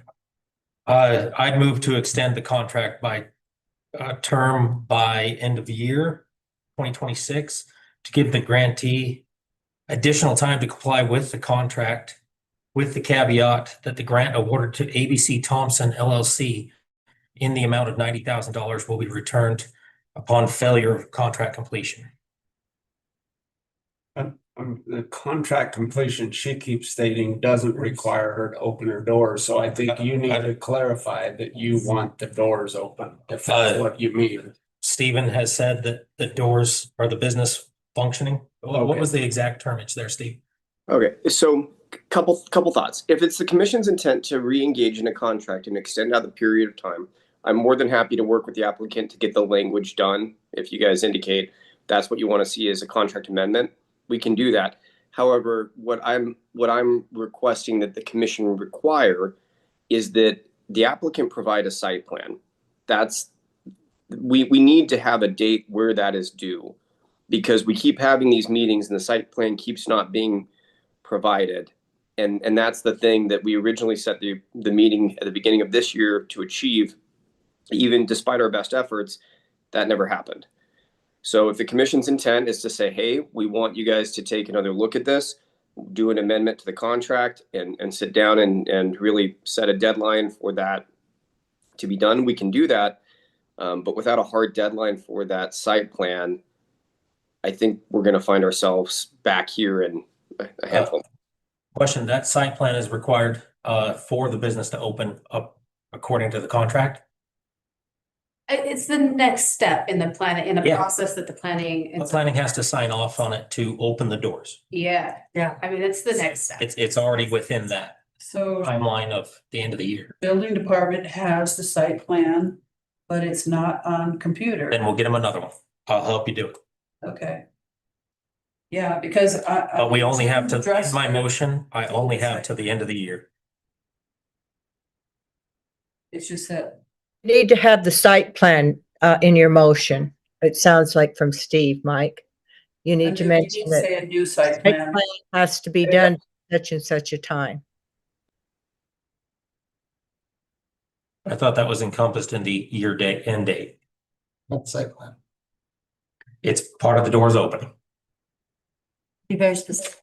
Here's going to be the difficulty. Again, it's part of a bigger process. The site plan is just the next step. There are more things that need to be done before this is open. I mean, in a perfect world, and Chris, you let me know on my time frame. I'm thinking that if she provided the site plan, you're still going to need another 90 to 120 days to finalize everything. Is that too generous on the time frame or too restrictive, Chrissy? Well, so a site plan would be sent and then there will be a DRT convened. I mean, I would say optimistically, the planning process is going to be 3 months. Yeah. And that is if this happens immediately. Like if we get the site plan that I've seen, the site plan that has been provided to me is not what the planning commission or the planning department needs.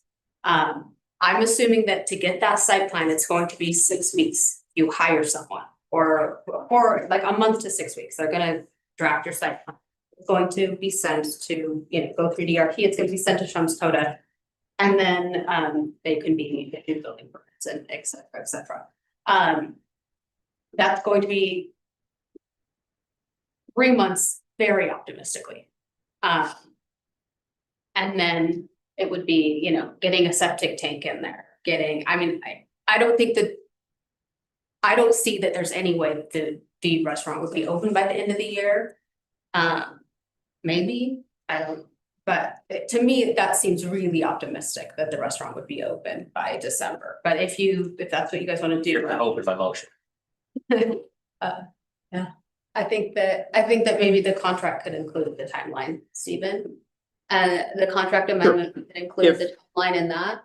If the commission's okay with us drafting the contract amendment, then we can move forward with the commission's intent to finalize the document. We'll have the chair ratify it and work out the logistics with the applicant. And so Stephen, you would just make sure So that moved to our amend my motion. contract will be having a site plan, correct? Yeah, Chrissy and I would work to set different benchmarks to help encourage compliance throughout the process to get it moving through the end of the year. so can I use the same Jim Dressler's site plan with an amendment of stuff that? You need in these. You have the, okay, so his isn't good anymore. That one's good, yeah. I'm trying to draft the motion. Yep. Okay.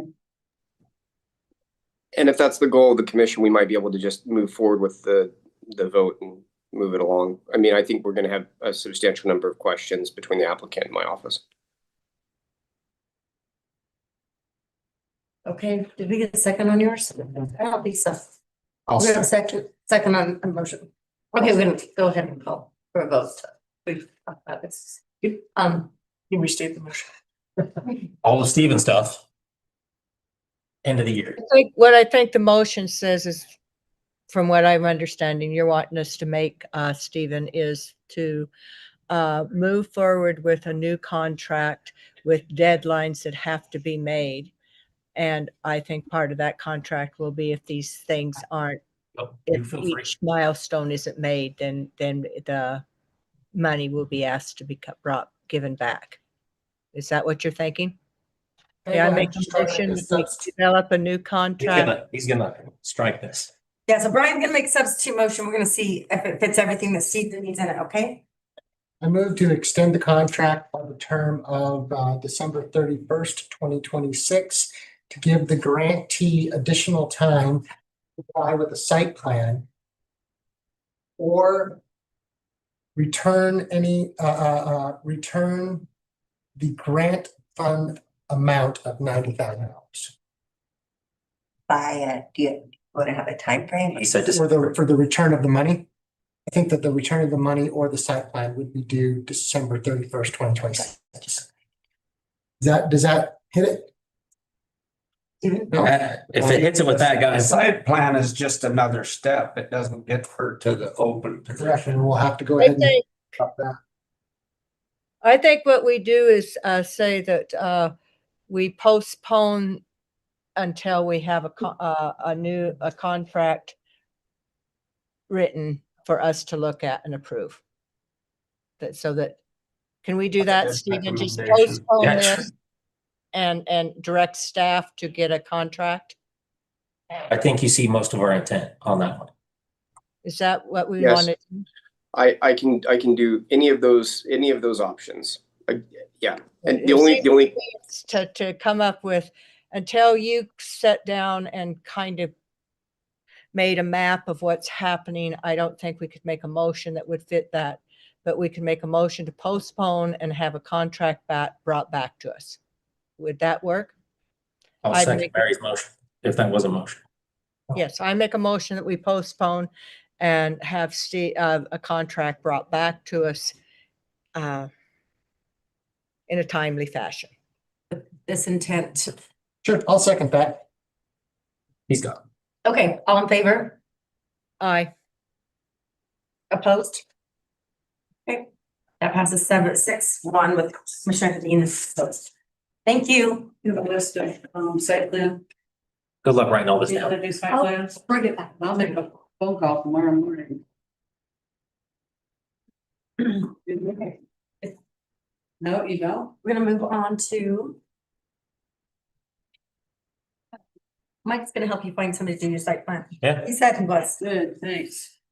That's what I need. I got about 3 people Okay. I can think of right now that are looking for projects. So, Okay. and our Utah architectural, Perfect, perfect. validated. I don't know. It- There are Yeah. architects in Utah. Okay, do you want my business? He can go out and give her. My business card? I will give you my contact information in mere minutes.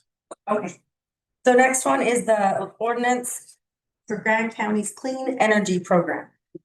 And this is something that I've been working on for the whole time that I've been on the commission. And I think that I've been updating all of you along the way, and you already, like, the commissioners that were here prior obviously knew what was going on with it. So I think I put a really good summary of what's going on. Did I put the slides? I don't know if I have the slides put in the packet. If anyone has any questions. Yes, can I speak? Yes. I want to begin by saying, Melody, thank you very much for taking this on. I was part of it at the beginning, and it was a very complicated and involved process, and I appreciate that you were, tackled it. And I would like to make a motion I move to approve the ordinance enacting the Grand County Community Clean Energy Program. Thank you, Mary, and Bill seconded that. Is there any other discussion? Brian? I'd just like to reiterate what Mary had said. I know that Melody, when you first took this on right here, that this was not one of your main interests, or it was not something that you had a lot of knowledge in. And I know that you spent a lot of time getting yourself up to speed and becoming very knowledgeable in this. And you did great work. When we were up at the legislature this year, speaking with both Hinkins and Monson, they mentioned, you know, the amount of communication that you had back and forth trying to get this passed with the opt out rather than the opt in. I know that that was one of the sticking points of getting this through. So I just want to congratulate you on all the work that you did on that. So thank you. Bill? Yes, also, actually, I started this, passed it off to Melody when she came on as a commission. Was working with Summit County on this. I can't even remember the lady's name that was in charge of it up there. but- Emily. Emily, there you go. But yes, I think this is a good program. I know we've had multiple emails that have come in support of this. I think one person said they were willing to pay more than the allotted amount. So it's clearly got some interest in a good way, and I think with the option to opt out for people that do not want to support it, why that gives people a way out if they don't want to be a part of it. So I'm very supportive of it. Steven has the hand up. Oh, Stephen, go ahead. And Chair, just a quick note, these are probably de minimis expenses on the contract on 7.2. It lists out the obligations for the county. It says the county shall pay for the third party expertise contracted in connection with the program's development and initial approval by the commission, and then proportional costs associated with the RMP providing the notices to Grand County's customers, and then the termination costs not paid by a participating customer. I don't know if there's an estimate or if other counties have seen the costs. Again, they might be de minimis or they might be smaller amounts. I'm just noting those for the commission. And I don't know how much they would be. That was a lot of word salad there. Does that mean county's gonna pay for people who opt out? No. Okay. Just want to make sure of that.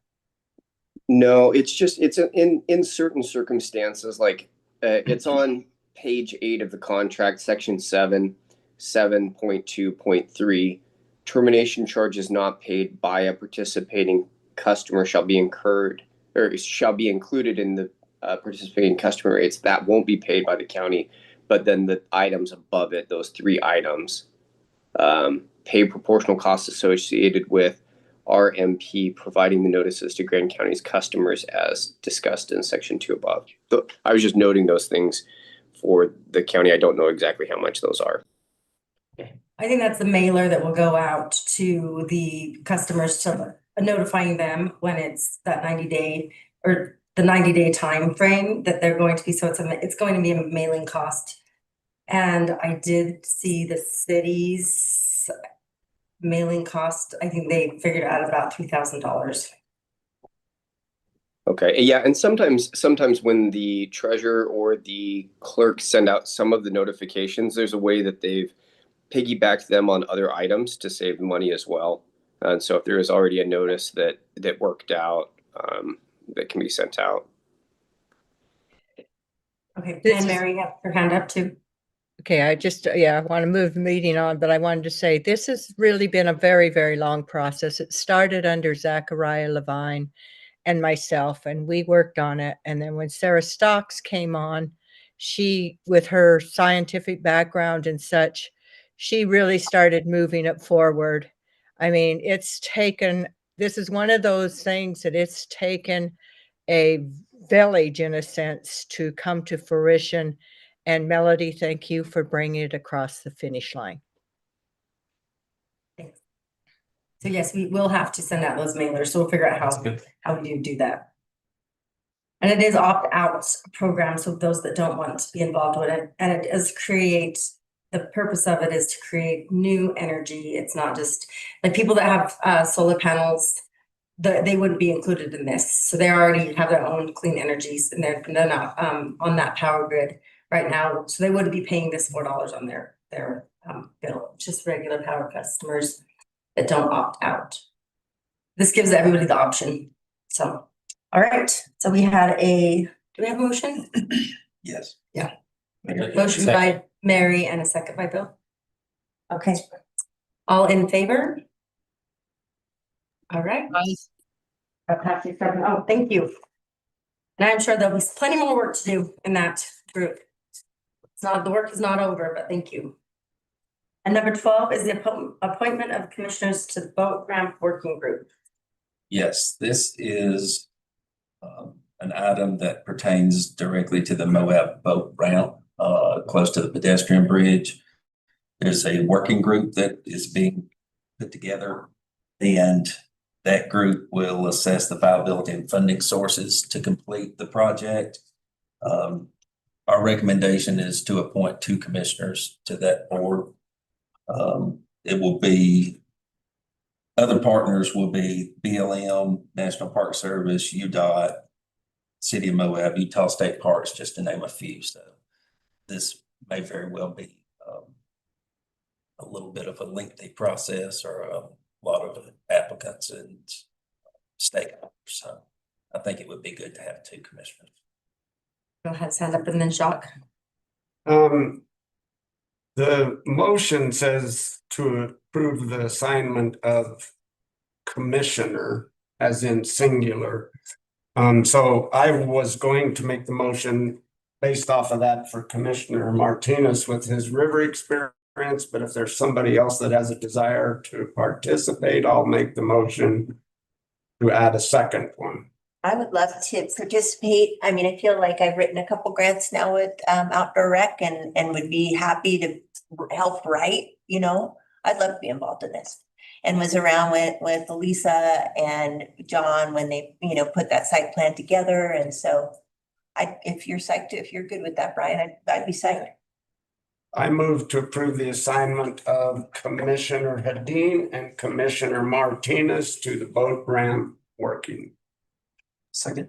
Okay, we have a first. And then did you have a comment, Jacques? Nope. Nope. Okay. I'm gonna make that motion, but Bill beat me to it. All right. Do we have any more discussion? Just real quick, I just want to thank Commission Administration for carrying this on and getting us here. I think this is something that folks here in Grand County have been wanting for a long time. So it's great to see some access, and I can't think of a better timing than right now, especially with what's happening up at Flaming Gorge. I think there's going to be a lot of talk with the funding of that boater access for ramps that's going to be coming up. So, And Mr. Hall, our associate administrator, has been instrumental in that, and he'll be involved as well.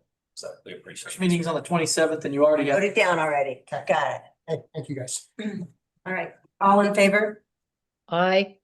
All right, that passes 7-0. Thank you. Okay, now we're gonna go back to H on our consent agenda, the Moab Office of Tourism contract renewal with Camp Stories Public Relations. I believe that this has not gone through legal, so if we pass it, we need to say pending legal, as well as pending that has gone through our purchasing policy. Go ahead, Brian. I move to approve the Moab Office of Tourism's renewal contract with Camp Stories pending legal review. Legal review and purchasing review. And purchasing policy review. And purchasing policy. Okay, second, Jacques. So we have a motion by Brian, a second by Jacques. Any more discussion? Yeah, just real quick, Camp Stories, I think, has done a really good job. And I just want to make sure that we sing their praises. It was I think a tough decision to get a PR firm. But it's the first time that Grand County is really starting to tell its own story rather than just have stories told about us. So Chair, if you want me to speak a little bit to this, I'm happy to. Sure. Well, go ahead, Mike and Jacques, and then we'll. Quick clarification, this is just to add the legal review and approve the contract. And approve the contract, okay? Yeah, but it had to be pulled off of our consent agenda because it needed that additional. Yeah, It the can just wording, go on the additional consent. wording. Mhm. Right, that was my question, is why we both consent. Yeah, that's why. Glad we've had that kind of day. Okay, so I listened to. Well, I can. And go ahead. There was renewal language in the RFP that we put out that it could be renewed, but that wasn't really clear language. I'd like to firm that up. In talking with the Office of Tourism, we kind of thought, well, let's renew this for 1 year and then go out to bid. And I think the intent from the Office of Tourism would be to go out to bid on this every 2 years to keep it competitive, keep it fresh, and get the best services possible. But at this point where we're kind of getting into the second cycle, I think we're gonna rely on the renewal language as long as Stephen's okay with that in the RFP we put out at the beginning. So that's how we arrived here. Okay. All right. All right, go ahead and call for the vote. All in favor? Aye. All right, that passes 7-0. Thank you. And we'll move on to our infrastructure wish list. So we've included in the packet, there's been multiple meetings on this infrastructure wish list. We've gone out there and toured the site. We've looked at the all the different infrastructure that's out there. I had the site futures list included in there, and I think that the list I put together encompasses all of those things. That list also encompasses things that the city has recommended as well. So I tried to just put everybody's, they just want one list, and so that's going to be the county's list. And that list doesn't mean we'll get it. Just because it's on the list doesn't mean we'll get it, but if we don't ask for it, we won't get it. So it's a little bit bigger than even the infrastructure list that they gave us, saying this is the infrastructure that we have, but we added, more things. We wanted to see if they can help us get some access to the river or do some trail work or, be a fill spot. And those are just above and beyond what their kind of infrastructure was, but they said that go ahead and add it to the list because that would keep it on their forefront. So we have completion date of 2029 is still their completion date. And none of this will come to us until after they are complete, but just getting the word out, they're gonna have to go through their own procurement and then make sure that it's not contaminated. So lots going into this, but anyway, this is the list that we are going to give them on June 1st. And I just wanted to make sure that everybody knew and it was transparent and we're trying to do anything crazy out there, but we pretty much asked for all of it plus the moon. But was there anything that we didn't ask for that was presented to us? No. Okay. Just a lot more. Just a quick question. Go ahead. So the Alta survey summer of 2026 right of way, is that for the pipeline? It's actually, they're paying a company to come in and do a complete property description. So a description of the property, a legal description, and then to map out all of the easements. I believe there's a power line over against the west side. There's the pipeline that you just mentioned running through, and I think there's some easements up along 191 to the north of where their offices are. So that's all it is. But it would include the right of ways on The Alta survey will show those surveys. That's what I was That's what, yeah, so they are doing an Alta survey, which is a very intensive survey, more than what most people get when they purchase land. And so that Alta survey will go and it'll show all those things. It's a really in-depth survey, and they're already doing that. They had already put the RFP out for it. We said it should be done this summer, and so that will be something that we'll be able to ask for a copy of through the FOIA. Government, we can ask for a copy of that. And I think that the city has asked for some other things from that FOIA as well. And I don't know if the whole commission was copied on that, but we have a list of the items that cities asked for as well.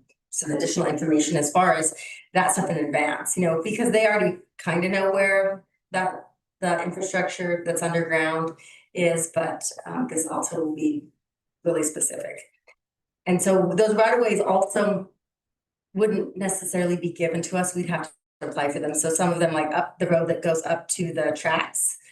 And so if we were going to have, some derailing, it is BLM, and so we would have to we'd have to reinstitute that in our name and lease it. So it will show where all of those different leases are. Okay, well, perfect. Thank you. All right. Anybody else? I didn't put it as an action item. I just figured we just wanted to make sure everybody knew. So we don't have any more further discussion on that. Mary, you good with that list? I was very pleased. Thank you very, very much. Thank you, Bill. Thank you, Melody, for the people that, where I've been so absent. I really appreciate people taking the reins. All right, thanks. Sean, our maintenance also spent a good deal of time out there on this as well. And Mark too. Yep, Yeah. he's up there for all those meetings. When I see him, I tell him thanks. He was very cordial. Yes. All right, on to number 14, the Kempsey Gardner financial payment. I think we've dealt with this. Okay, we're gonna skip this one. Yeah.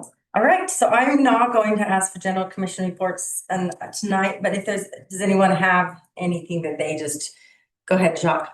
Thanks. It's interesting because I gave my report in the last 2 weeks. I was, I had experience with the 2 different motorized events in town. They went very differently. There was one at the park that our sheriff referenced earlier, and my kid and I went to that event. We had a great time. It was super well put on. They gave back to the community. They gave us the search and rescue a significant amount of money. It was I probably had 400 trucks parading past my house at 7 o'clock in the morning, and it wasn't a burden at all. We were out in the front yard drinking coffee, watching them go by, and it was a pleasure. And there was another motorized event. I'm not going to name it, but I had a very negative experience with that event when I was out leading a group of kids, and I very much appreciate how that was dealt with in the county. But I just want to say to people who come to Grand County to put on their events that there are folks that live here. There's a way to do things, and there's a way not to do things, and treating the locals with respect and imposing yourself while you are visiting our county makes a huge difference. Okay, Trish? Thanks. Sorry, did I cut you off? I just wanted to bring this up. So I went to the Planning and Zoning 101, Understanding Land Use with Craig Call at the library. And I was unfortunately, I had things on both ends, so I only got to stay for about an hour, but it was phenomenal. And so I did bring that up at the Planning Commission level, are we interested in having some kind of joint workshop I'm talking way in the future, maybe winter-ish, to have Craig come and do something again. So I'm just kind of throwing that out. It was so good. And the Planning Commission was interested. So I'm kind of throwing that out. I think it would behoove all of us to kind of go through that with Craig, because he not only kind of lays out some basics of land use planning or planning and zoning, but he also gives these cool little scenarios, which I think kind of brings it to life and helps. So yeah. Isn't that the gentleman that wrote the book? He wrote the book, Yeah, the land. and then we've definitely dealt with him a few times, right, when we appealed some things, and he's good. He's really good. So I'm just gonna throw that out. And like I said, it would be, I would think winterish would be a nice time to do it. Thank you. He might not be able to help us out. The reason why is he's our ALJ and we get an awesome deal with him. He's only $100 an hour. If he gave a training and then we later relied on his, training or did something, we've just been really blessed to have him as an ALJ for the price that he charges. But I think it could be read his book. Yeah, well, we can discuss it. Okay, we can discuss it. So it could be public, but we just make sure that all the commissioners know about it, something like that. Yeah. Okay. Yeah, it was quite good. I was impressed. Okay, and now that Stephen, you had your hand up, and then what about Mark? Do you have any? Thank you. Okay, I'm going to adjourn this meeting at 7:30.